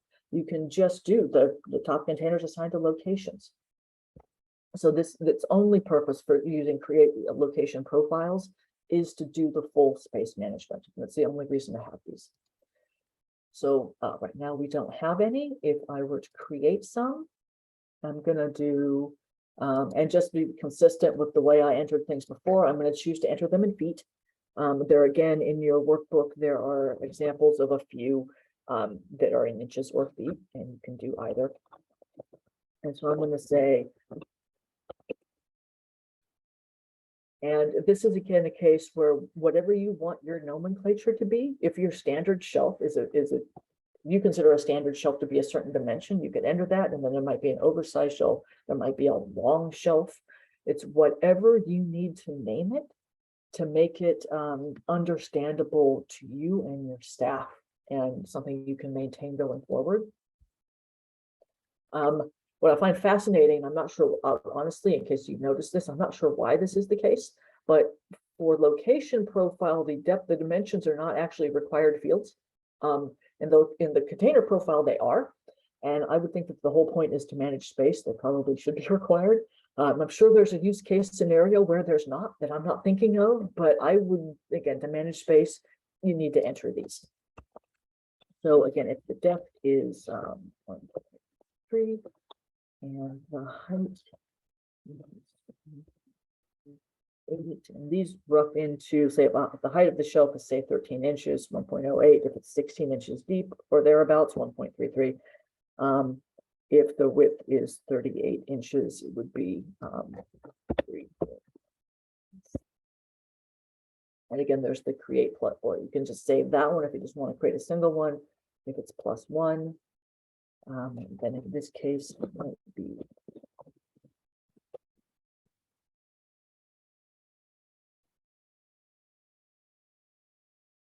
feet, and depth is 2. It can hold a larger flat box, maybe. The height is, maybe it's the same height. And width is 7. I'm going to create one more just to have them. So you can see, you can just raise them, keep going.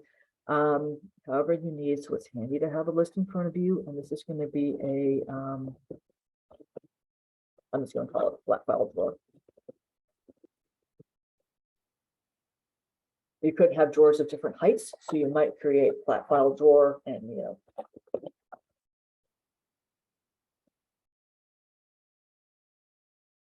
so each drawer is 2.5 inches tall, as opposed to one that's maybe 1.5 inches tall, something like that. And this is going to be, that's very large. 3. Height is 0.21, and width is,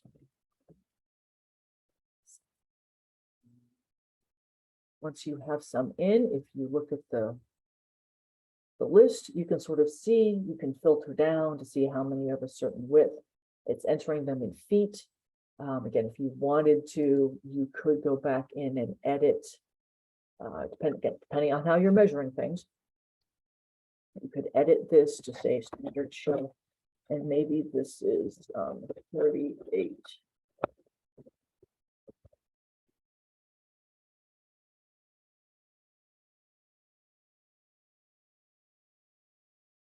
Standard shelf, 38 inches wide, 2.5 inches tall, so you can put a mnemonic in the name for whatever you might need. That's really all you have to do to create profiles. So at this point, I've potentially gone through, and I've said that I have a bunch of shelves on my columns and in my storage that are of this size, a bunch of other shelves that are of a different size. And my map case drawers are of a certain size. So I've just declared that as a fundamental. The next step would then be actually creating the locations themselves. And so I'm going to bounce over to this. So in this case, what we're going to show you in a second is how to build out sort of this column of shelving.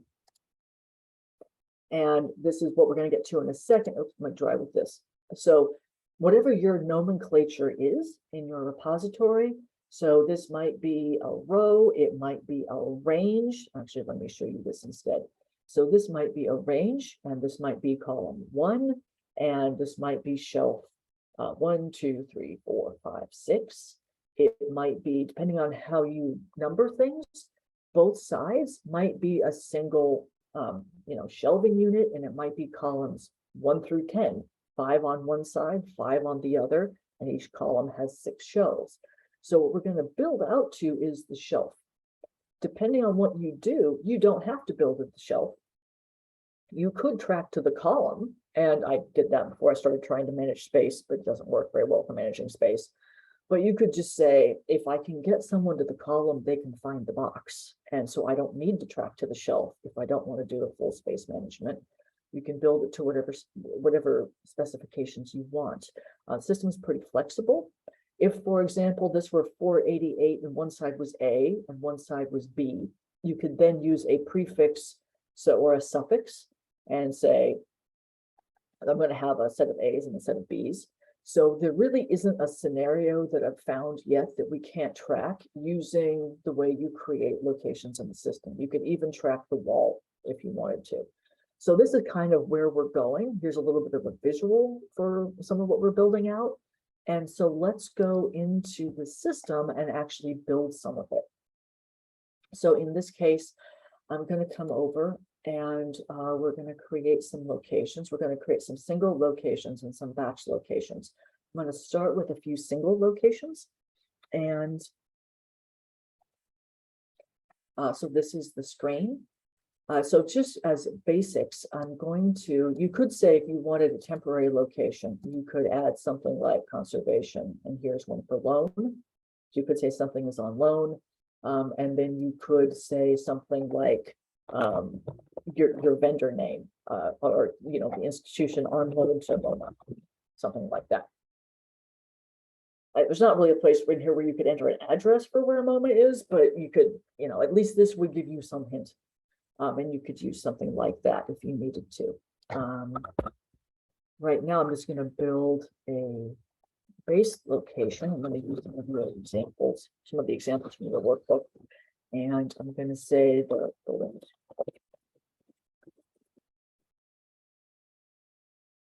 University Library. And let's say the floor is 7th. And in storage room 1.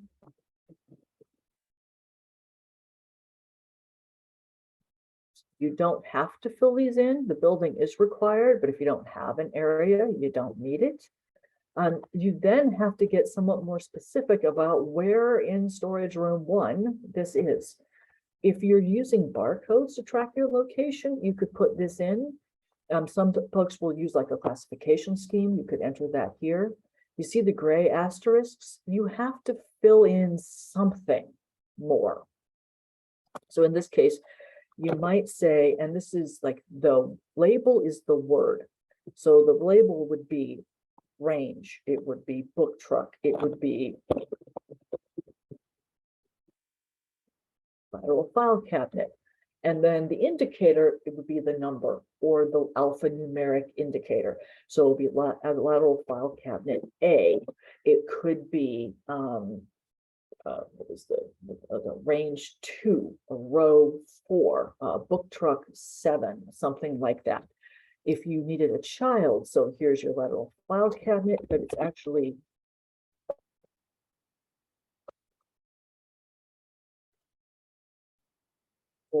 and then again, this is the label is the word, the indicator is the value. So maybe it's drawer 1. Here's the location profile. I don't really have one for a lateral file cabinet. So in this case, I'm going to leave it empty. And if this is something that's particularly associated with a given repository, you could add that. There's also an ability in here to add a function. So if this is a space, this particular area is used for audio, video, for incoming material. Maybe it's a quarantine area, something like that. You could add that and say the specific location is for shared with a different part of the organization. Say you have where we have an institutional archives and special collections. We share vault space, so we could share space. We could say shared, but it's all shared, so we don't bother. So you could use these if need be. You could save the location, which would just close it out. You could say save +1. If you hit save +1, it will retain the top part of what you entered, and you could then do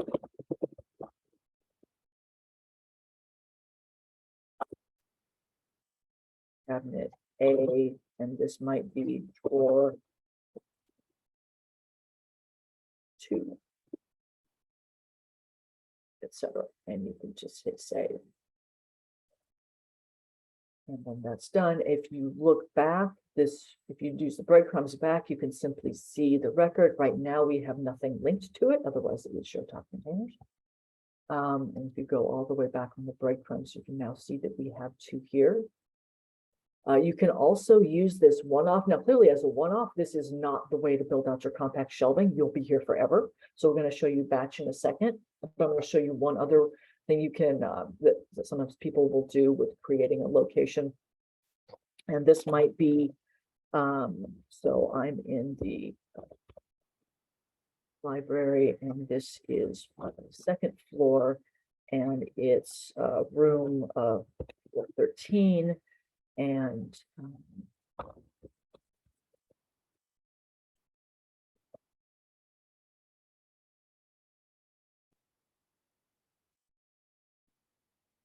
so maybe this is my reading room, and it's on a researcher's book truck, or it could be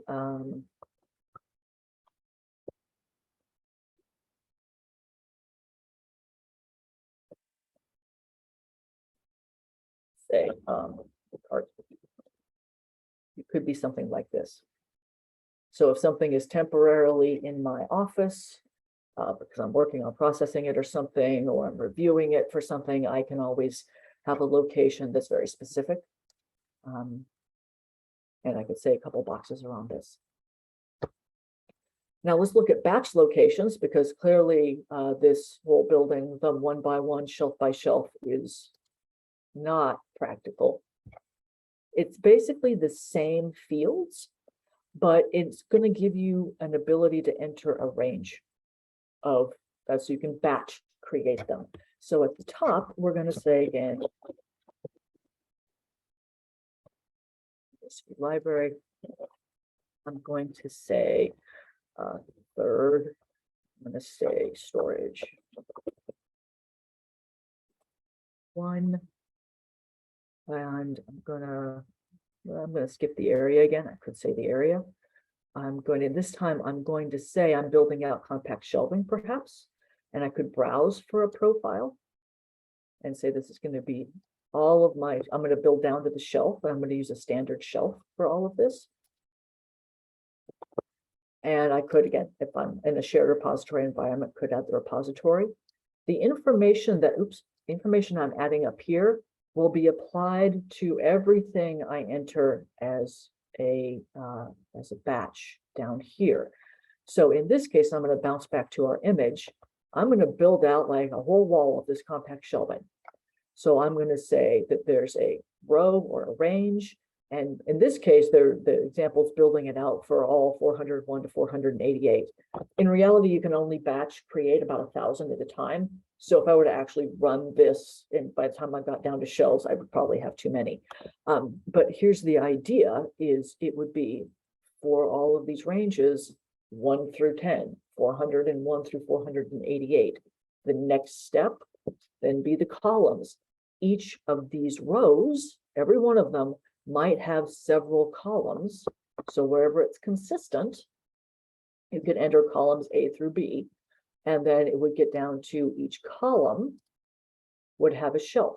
1 through 6. And depending on how you number them, you might consider 1 to be at the top and 6 to be at the bottom, however you do that. The system is a little agnostic on that. You just have to know. But so that's kind of what we're going to do. And so in this case, I'm going to say, let's say row, could be range, could be whatever you want to call it, could be bank, range might be 1 through 10. And again, if I needed an A or a B, I could do a suffix. And so if I said the suffix was A, I would build out 1 through 10 side A with all of its columns. I could then come back and build a second batch, 1 through 10 side B, and then the columns on that side. Column. And so each of my rows, let's say it has 3 columns, 1 through 3. And each column, again, we're building out children in the same way earlier we built out the file cabinet in the drawer. We're building children here. Let me just show it. And this is going to be 1 through, I'm just going to say 5. Now, again, we're building in batch, so there's a preview. So you can just double check that this is actually spelled library correctly, that this is really the count that is correct. And it's going to show me that I'm going to now going to build 150 locations all at once. So I'm going to continue, and it doesn't create them. I'm just saying, it's just saying I've previewed it. Now, if I hit create locations, it really will create them. Always a good idea to do the preview before you actually batch create them.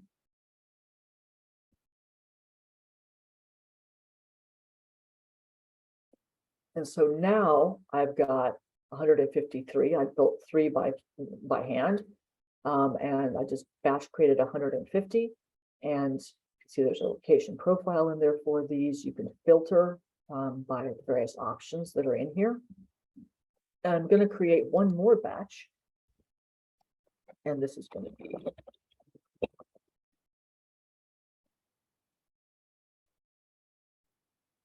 and that I can type. Clearly pretense is needed. Third and storage 1. And this time I'm going to forget, even though I'm about to build out a few flat file drawers, and we have a location for flat file, but I'm going to forget to add it, just so I can show you how to add it after the fact. So in this case, I'm going to do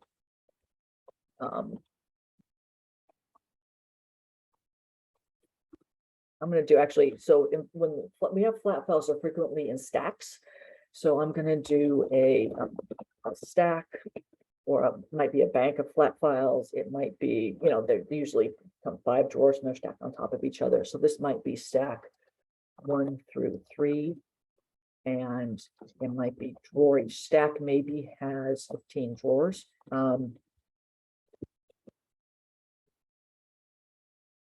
1 through 115, and I can preview it.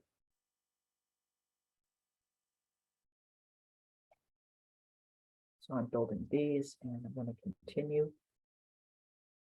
I'm going to create them.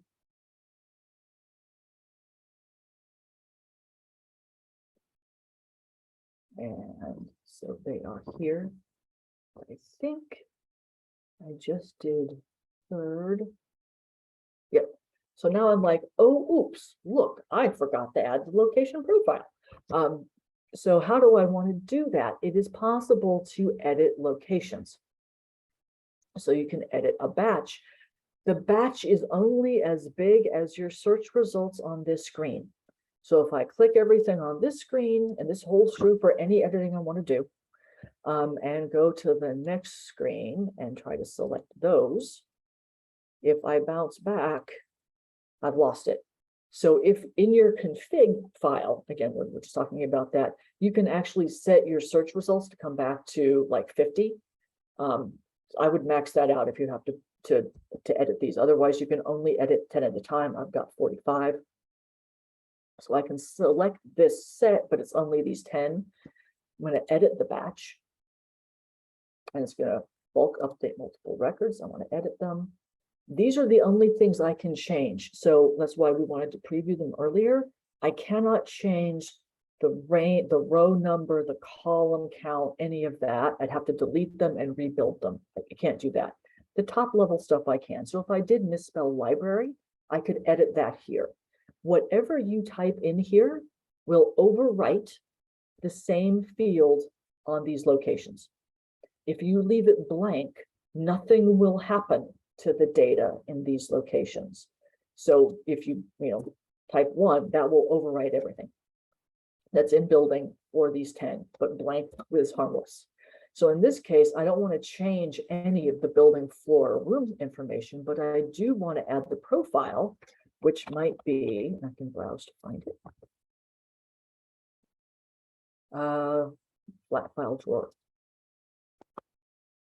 And link it, and then add it. I can update those locations. And so recall they're over here. So it's added them for these. And now I can do the same thing on each of the following screens. Again, this is partly why I built those profiles in the first place, so that they would be available to add, because for that larger set of 150, you'd be here for a while. But if you already have locations in the system, and many people will, it just is, and you may have to come back and add these after the fact, this is how you would do it. And this is the only place that I know of in the system where you could add the location profile after the fact. Any questions at this point about creating them, editing this batch? The next thing we're going to do is actually assign boxes to the locations. All right. Yeah, we got a couple questions. First question, are locations shown in the PUI? Not as far as I know. I think most places would consider that fairly confidential information. Yeah, they're not. They're not included in the PUI. Your instances are, of course, so people can see what box and folder they want to request, but they don't know where it is on your stacks. If shelves are barcoded, in which field of the location would you put a barcode? In the batch, that's a little bit of a bug. There isn't one in the batch. So for example, here it's not, I think you can only add the barcodes. And again, I think this is the only place you can do it. It's not ideal. Is when you're creating them one by one, then you can put a barcode. That would probably be a definite enhancement request. It's like, how would you batch add barcodes to, if you're building a batch of locations, how would you assign them a barcode rather than a coordinate label or indicator? Because that's not, sorry, let me go back. There's not a field to do that.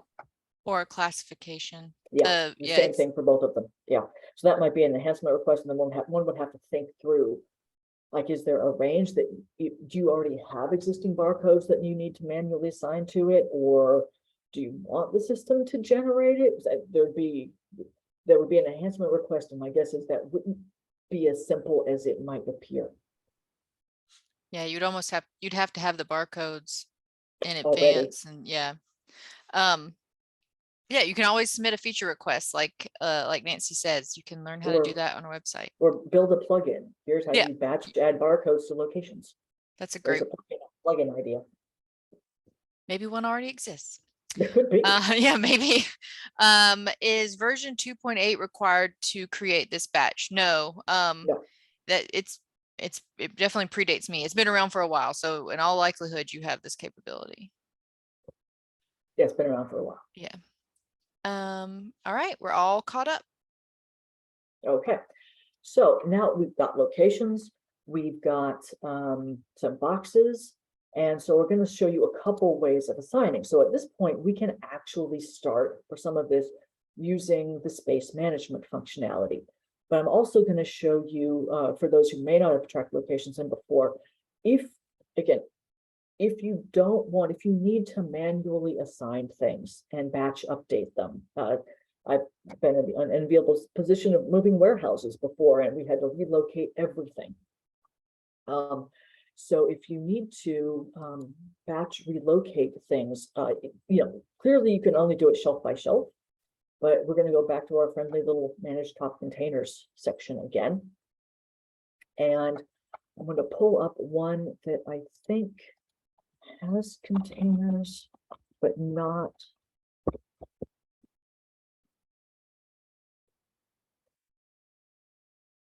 Do we have Krispy Kreme in here?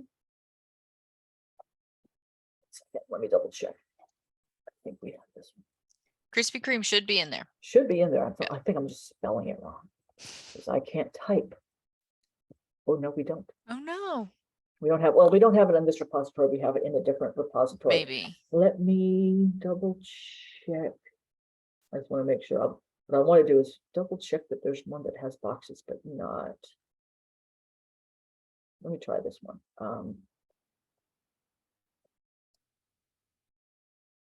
I think it was when I was testing out in a different, I was in the main, anyway, never mind, we don't want to know.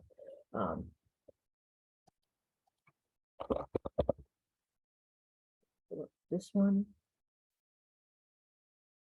So this is the case where we have boxes. We haven't assigned container profiles to them. We could, but we have locations in the system. And even if we're not fully tracking the space management, we still want to know where these are on the shelf.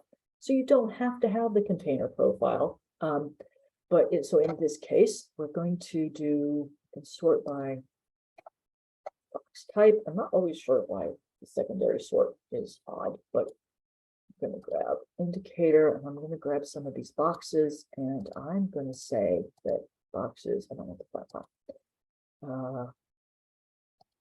This 1, 2, 3, 4, 5. I'm going to guess 6. I'm manually assigning things.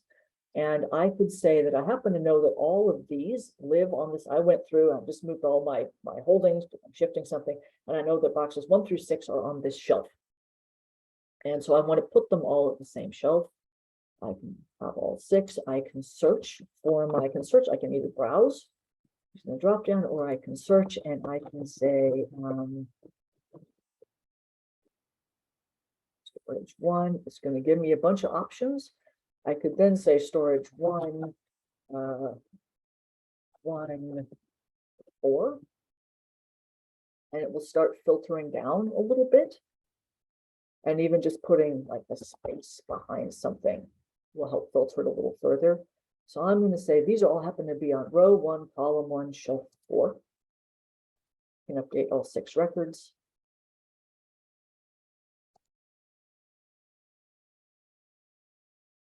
It's done it, and notice again, it didn't unselect these, and I don't want to relocate them, so I have to unselect everything, just as a warning. And search it, and there they are.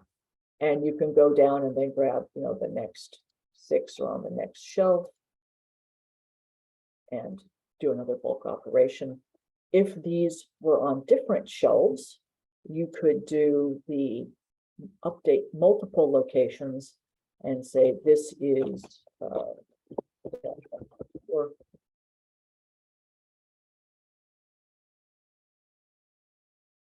except that's already full. It's not going to tell you if I'm manually assigning, it's not giving me any indication. It's going to let me put anything anywhere. And that's even though we've already built out all the space management functionality. Again, you can always kind of override things with a manual placement if you have to. So I'm going to say 1 space 5. And this one's here. And this one is on 2, or maybe this is on my cart. And 3 is back on. And you could go along that way. This one's on my cart.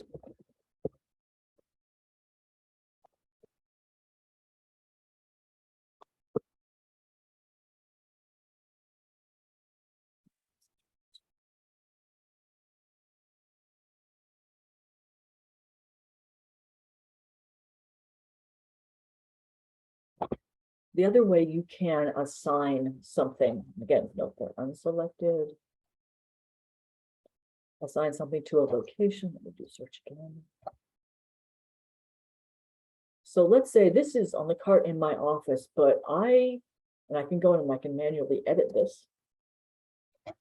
And let's say it's in the cart in my office, but its permanent home is really in the stacks. Now, this is not, again, meant to be, as Jessica said earlier, meant to be a circulation module. So I can add another location. There is the ability in here to show current previous. I'm going to just say flat out, there's a known bug around this, and that if the current, if the previous, so let's say, for example, it was in the stacks, you moved it to the cart. So the previous location would be its permanent location in the shelf. It won't accept that because right now the system wants previous to be a temporary location, which if it's the actual permanent location that's temporarily out, it doesn't work. So believe it or not, you can actually have two different current locations. So in this case, I might say as of right now, it's in my cart. I could also say that as of, from this date to, it normally lives here. And this is,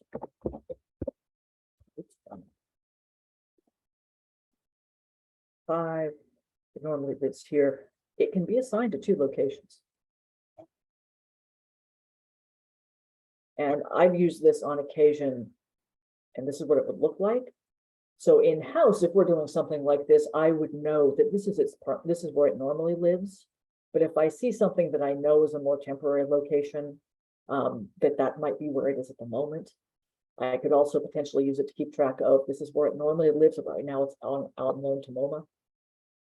Something like that. Again, this is not a circulation system, so this isn't really a pretty thing to do, but it can come in handy. So you might otherwise say, why on earth would you ever assign a box to two locations? Internally, you might just know that one is a permanent and one is a temporary. Even if it doesn't show you here. So that's one way of doing it. Now, the other nifty way, and of course, this is the whole point of this whole workshop, is we're going to go back to letterer.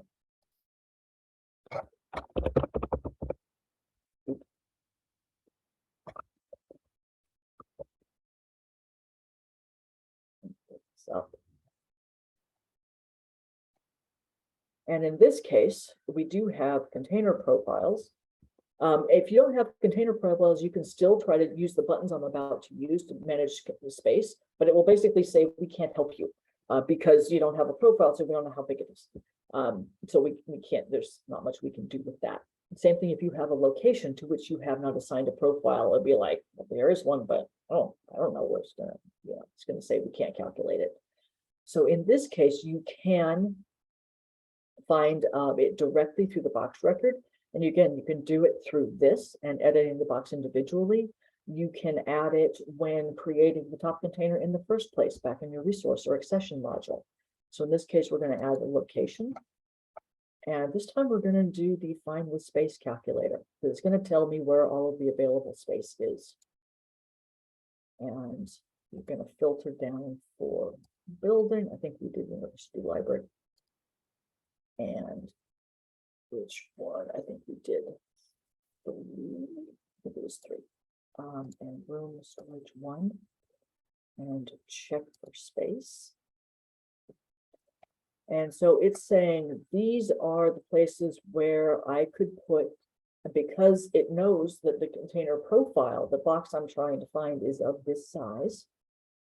It's going to say these are the places where you could put that box. And you'll notice here the check boxes. So there's, the locations that are completely full would show up. You could choose to just display those. In this case, we don't have any. And in this case, this is what happens with a standard shelf. I built a couple of things, and this one doesn't have a profile. So it can't tell me, it says there's, this is an available space in your storage, but we can't tell you how much space is actually available on it because it hasn't been calculated. It also can't calculate if you put boxes on a space that don't have a particular size, and which is exactly what happened here. The examples we just did, I assigned those boxes that didn't have a size to these two shelves, and it's saying, I don't know how much space is left here because I don't know how big the boxes on that space are. I know there's stuff here, but I can't tell you more than that. So what we're going to do in this case is, we know how big the box is. We're going to assign it to this space. If I simply click the button, I can link it to the location. It adds the record. I save it. Go back. And now at this point, I could go in and say, well, where does this box? Where does this flat file? Where should that go? This is a flat file, so I'm going to add the location. I'm going to find with space calculator. Actually, library. I think I put it in third as well. Is it 3? No, it might have just been 3. I can't remember. We'll find out if I put it in 3 or third. And storage 1. And it couldn't find any space. Now we were just here, so we know there's a bunch of space. What the system is saying that there is no space in this particular area for a flat file. It's not saying there's no space, period. It's just saying there's no space here for a flat file. So if I were to go back to the third, I think that's where the mistake is, and check for space, now there is. So what this is telling me is where there is space for this particular size container. It's not saying anything about how much space you have in your whole repository. And again, there's space here. It recognizes that, but it doesn't have a profile, so it can't help tell you when something is full. And I could assign this flat file to that location and save it. You really, if you're managing space, you're really doing it more box by box, because you're looking for where a specific type of container can potentially live in your holdings. If I were to go back to this one, and let's say here's a 5-inch document box, I want to edit this, add a location, and find the space calculator, University Library 3, storage 1, and it's going to tell me that I can put 7 of them here.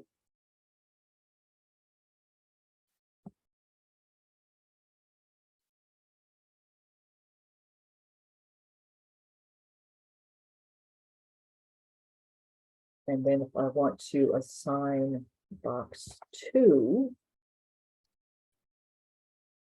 might take it a minute for this to show up. Add location.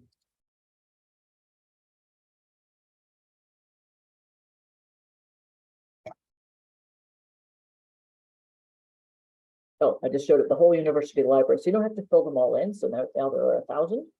But I'm going to go with 3 and storage 1.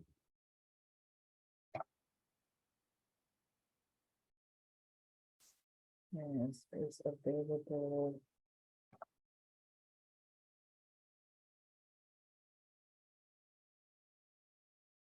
So here's, I resorted a little bit. So here's the shelf 2, which originally had 7. I just assigned the 1 document box to it. And if you look, the shelf 1 is where I originally assigned that banker's box.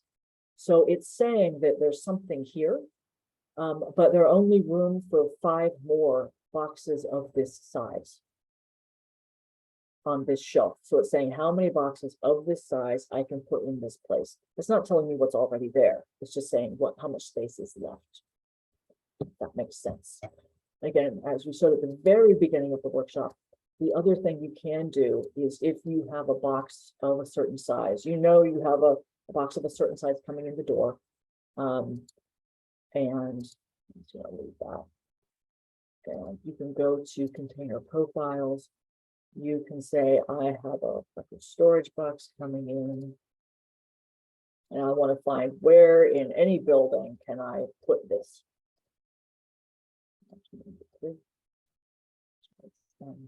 Space. And it's going to say, here are all the places where you could put this particular box. But notice you can't assign it. There was that little radio button. And of course, now there's not, because we're looking at a generic box type, not a specific box. So this could show you where there might be room for something, And you can always run this as a way of seeing how much available space you have for a particular size of box, although it doesn't really aggregate here. But at least, you can see how much available space you have left for how many slots in which you could put a record storage box if you needed to. This might be a fun thing to eventually run custom reports out of. So that's how you assign it. So I'm double checking. We've assigned them manually. We've assigned them through this method. We've assigned them through the managed top container and the actual top container record. And that's that. Any questions at this point? I do want to also show you very briefly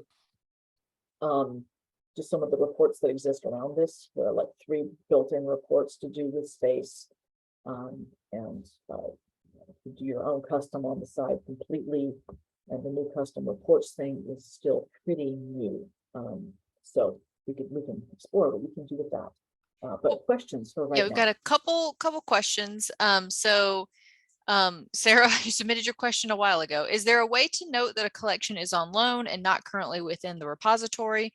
Or is it best to add loan or something to the top container to signify that? And you answered this a little bit in your demo, but I wanted to make sure. So if we will go back to it again. So I did created I could create a single location, and it could say there's a top temporary. This is a configurable list, so you could actually add more entries to this drop-down list using the manage control value list options, and you can add more entries. So in this case, you could say loan, and you could say something like and it could be that simple. And it might be, I think you do have to have like a label indicator, and this might be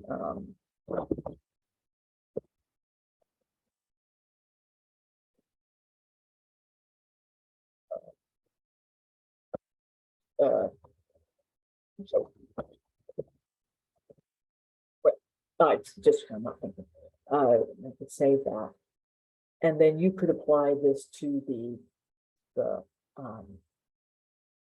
box. So if we were to go back to say letterer,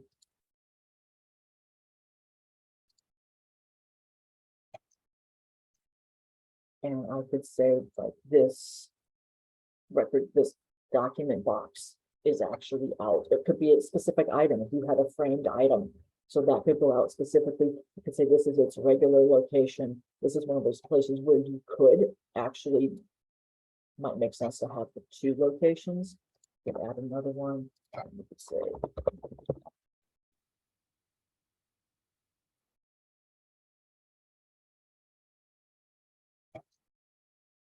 and so you could do it that way. And the loan is actually the indicator that temp is actually in the location record, but you could edit it to be actually say loan Guggenheim, something like that. So you can make that building whatever you want. It's kind of faking the system out a little bit, but that might be the way I would do it. Nancy? Yep. Something's going on with your headset in like the past 30 seconds. Sounds like. Oh, can you hear me now? I can hear you, but it also sounds like you're mowing the lawn. Oh. Okay, that's better. I don't know what happened. I don't know either. Okay, it's gone. Is it better? All right. Okay. So what I was saying was you could edit this Guggenheim, and it could say loan : Guggenheim something, or Guggenheim on loan. You could say that. Clearly the loan is in that location because we said it was that particular type, but unless you it's not obvious from the display unless you look at that and view that location, and then it's temporary loan. But if I wanted to edit that, I could say Guggenheim.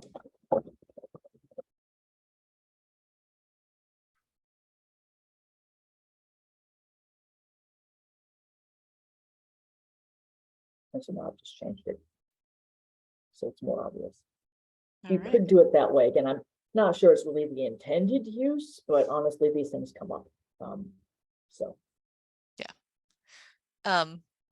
Exhibition, whatever. Yeah, I didn't know what to call it. I'm like, I don't want to waste time thinking Out of of some. words. Fill, Yeah. fill in your own word Yeah. or your own numeric indicator. Oh, thanks. Yeah. Next question. So I'll preface this question by saying I think this is a great question for the listserv and to ask other users. But the question is, are there best practices for naming location profiles? I ask in part because our main storage area has 59 potential location profiles. That it's kind of the same question that would go to naming your container profiles. Because you could have 100 different box types, depending on the sizes of your flat files and your CD boxes and your audio boxes. And, I'm here at Getty and they have all sorts of special custom boxes down in their special collections department. So it can get a little crazy. Same thing with location profiles. I don't know if there's necessarily a best practice across the board. There's certainly a way is what is going to work for you. What is going to enable your staff to find them? How do you refer to them in-house? So depending on what that is, and again, some of that will help as you're filtering down to find a location by the space that it's in. So it might be the shelving in storage room 1 versus storage room 7, something like that. I think it's mostly keep in mind that these are sortable.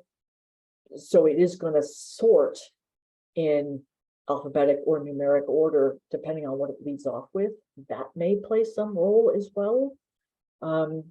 So yeah, I don't know, there might be talking to different people about how they've named that, but I would start with the consideration of how do you refer to them now and incorporate that, because that will be a much easier path to go down than throwing a whole new naming convention for yourself. Incorporate what's already working, basically. Does the location record reflect in the resource record? Does this location information show in which location a top container is stored so you know where to look for that top container in your repository when it is requested? This is where a shelf list can come in handy, or even a reverse shelf list. So for example, if I'm going to go back to my resource, and I hope you can't see this.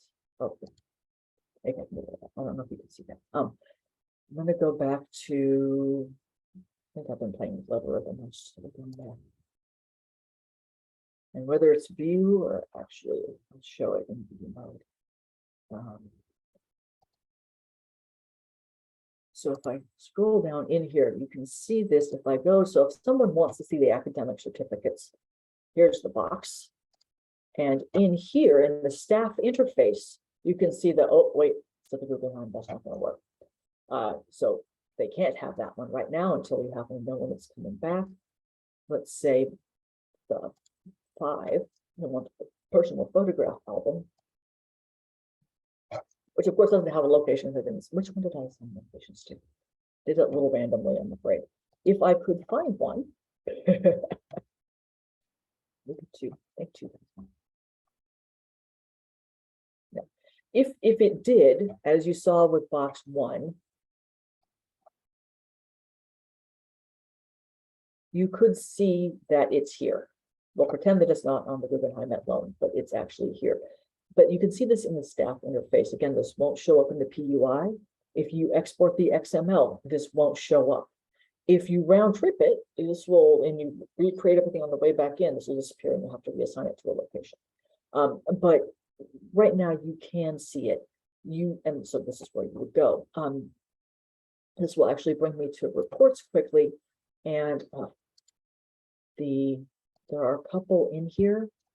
And so there's a location holdings or location report and a shelf list report.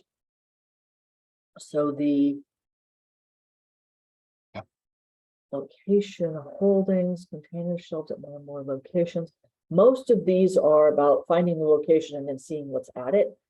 At some point we need to build a baseline report that actually goes the other way and like shows you all of the sort of a reverse shelf list. And I don't think this is probably the closest. So there's a resources and instances report. And so it displays the resource and all the specified location information. You can dump that out in a couple of formats. I'm just going to dump it out as a PDF. The problem is with a lot of these reports, you can't specify which resource. So right now, if I do this, it's going to dump out the report for every single resource in my repository. That could be problematic depending on how many I have. In this case, I'm going to go ahead and do it. I don't have a lot in here. But so if I were doing that, I might dump it out as CSV so I could whittle down to just the one that I want.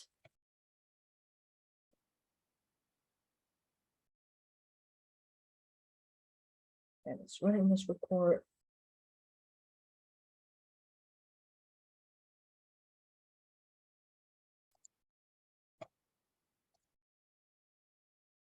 Download it, open it. And you can see this particular resource has these boxes. But I don't think it shows the location. It just shows the boxes. The pre-built reports always need a bit of work. So that will at least show you the boxes, show you where that box is. You probably need, let me go back here. Oh, darn it.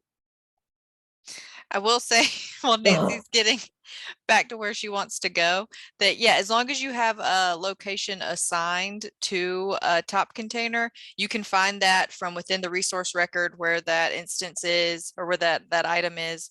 And if someone is in your repository requesting information, so even if they're using the request functionality in the PUI and they find an item that they want and they hit request and send you that email, you will get an email that says that this person wants to request this item, and they will know what box and folder or you know what top container that material is in. For them, it's just the box and the folder.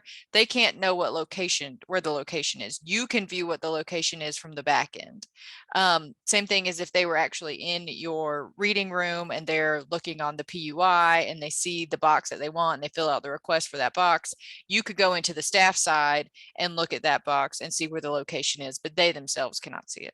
Yeah. So here's one of the reports. And again, it dumps it out for everything in all resources in the repository. But this would show, this is more like the reverse shelf list. So here are the boxes that are stored at this particular location. You could also, let me show you the shelf list report.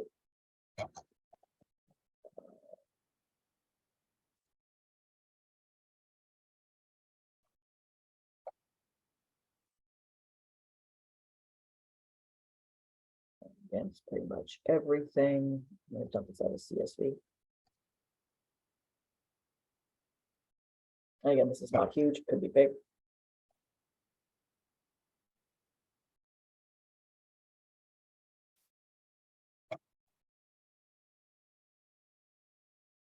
Download the report, open it, and this is where everything is. And it still wants to show that And those barcodes, yeah. They just want to come out as formulas, which is really irritating. I would also say box 1, 2, 3. Yeah, and here's where it is. Yeah. And play around with the custom report functionality in ArchivesSpace. You can get a little more granular about what you want to see and what link records you want to include, including locations. So that's another way to get that info out if you're trying to get it out of ArchivesSpace. And that's right underneath. And I think that is more recent. I don't like, so for example, I think if you're on 2.8 point something, you're not going to have this custom report. This only been the last release or so, I think. Is that correct?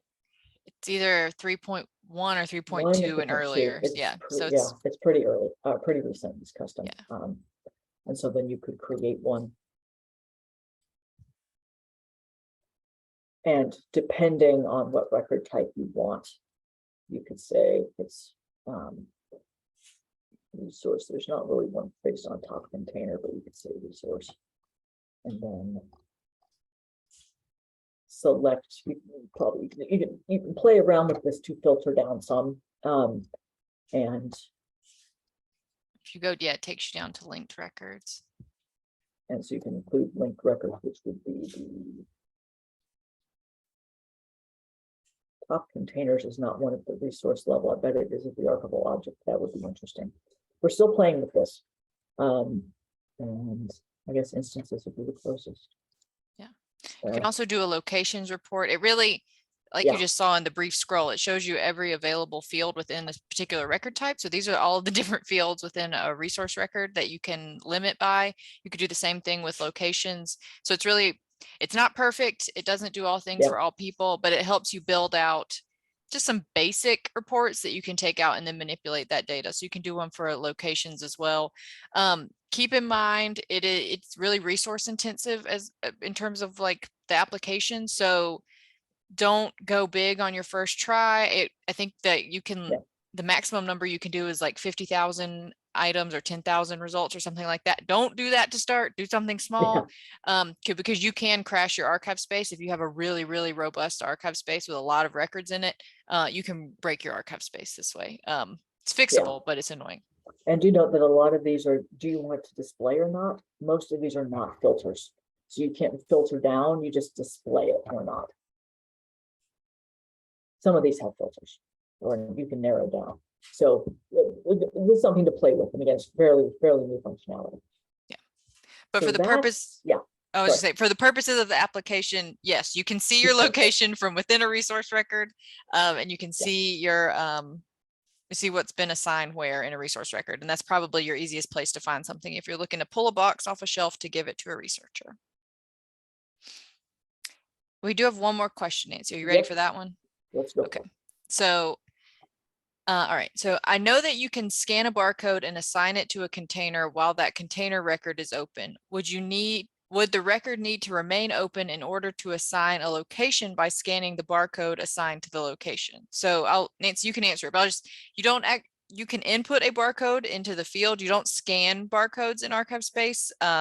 So there may be some confusion there, but Nancy, I'll let you answer if you would like.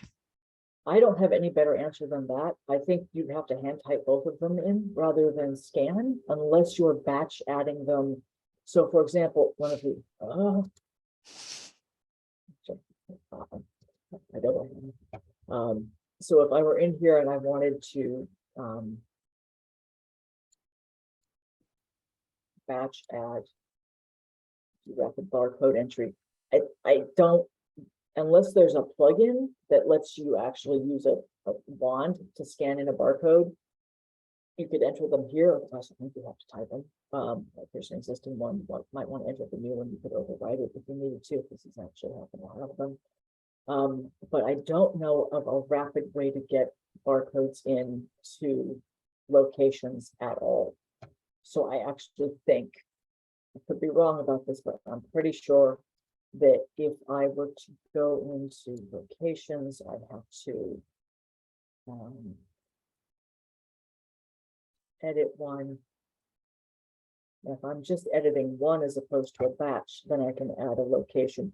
But yeah, scanning, I don't know that it scans in well, unless you have a plugin that would do that, you might have to hand type it. Yeah, maybe a plugin, but yeah, the barcoding is you don't scan it in, and if you're looking to assign a location to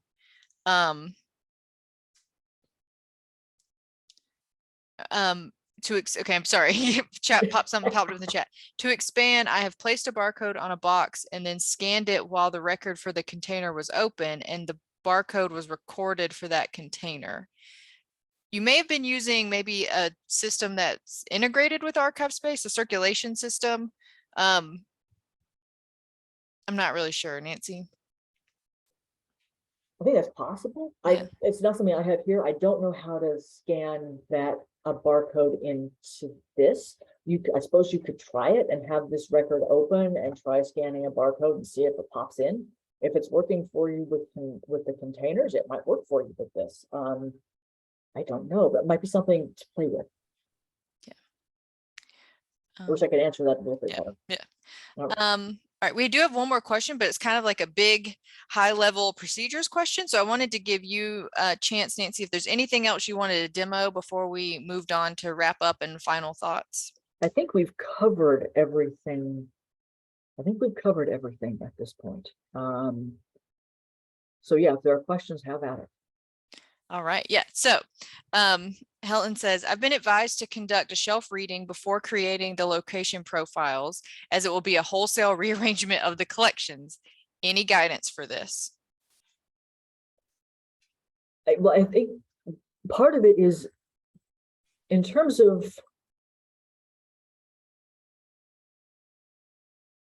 I don't know that one has to like do the wholesale rearrangement of collections in order to track space unless you want to.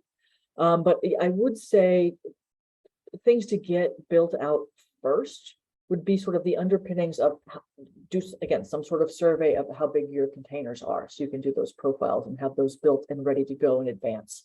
And again, that's partly thinking through, you know, do I want to build a container profile for a box that's 1/4 of an inch bigger in one dimension? What are my, what are the boundaries within which I'm willing to work?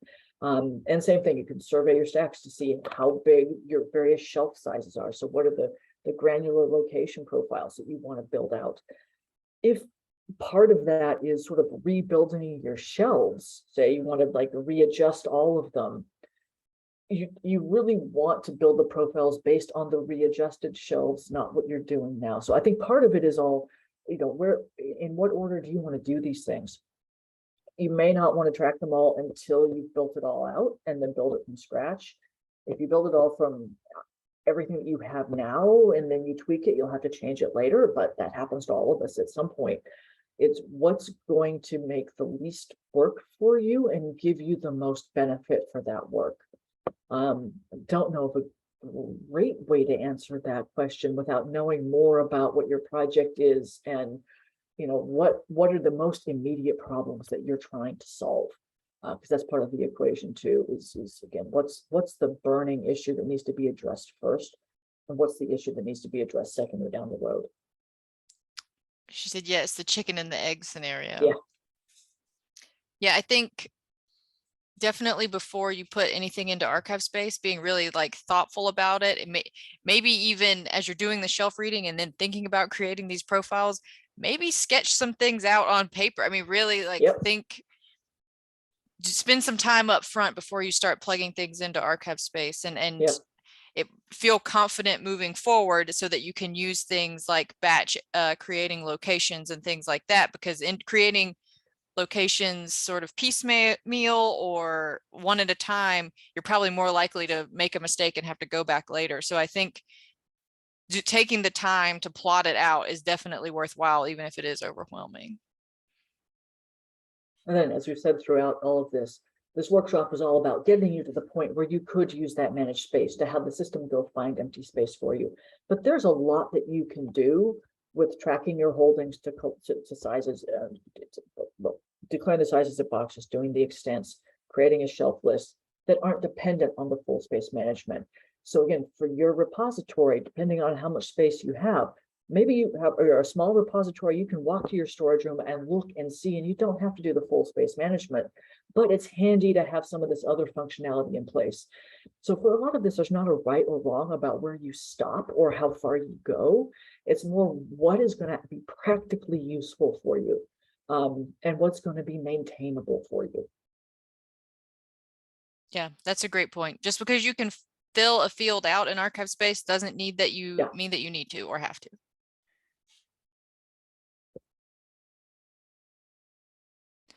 Any other questions? I know we're coming up on time. Yeah, there's one question, and I think the answer is no. So is there a report to run to see the total amount of space you have available versus your space filled? I don't think so. The closest I can kind of get to that is if you're fully managing space, and you sort of filter down to various storage rooms, you can see how much space for a certain size box that is left in a given area. So you can do that. That's one of those that, you can do in custom reports on the side completely against the background data tables. You can come up with something like that. And of course, you can always put in enhancement requests for more canned reports, or if you start exploring the custom reports more, potentially suggesting more options for ways of, doing aggregates. Yeah, I would think that, to be honest, there probably isn't that much of a community need for a canned report like that, because I think probably most of us, our space calculators are a little messy, but there is the ability to create custom reports, and I'm not talking about the custom reports that are available through the gear drop down, but to actually create a custom report as a plugin and enable it in ArchivesSpace. And you can learn about how to do that in our technical documentation, but that's outside the scope of the training. And again, I know we're I know we're coming up on time, but just wanted to put out a pitch for if you guys do have a chance to fill out the survey after the fact. This is a workshop that hasn't been taught too much. So we're still sort of working out the pacing and the scoping and all of that. So if you have any suggestions for ways that we can improve this going forward, please do let us know, because we actually pay a lot of attention to comments. Yeah, thanks for that plug. The evaluation link is at the bottom of the agenda, and then also you'll be getting an email tomorrow thanking you for being here and also asking you to fill it out with that link as well. So we will get that evaluation to you several different ways. All right, we've vamped for a little while, and there are no more questions coming in through the Q&A. So I'm talking slowly just in case another needs to pop up. But in the meantime, thank you all so much for being here. This was recorded, and a recording will be made available online in the coming days after it gets edited. So you'll have that to refer back to. Don't forget you have your workbook that you can download and save, and you can always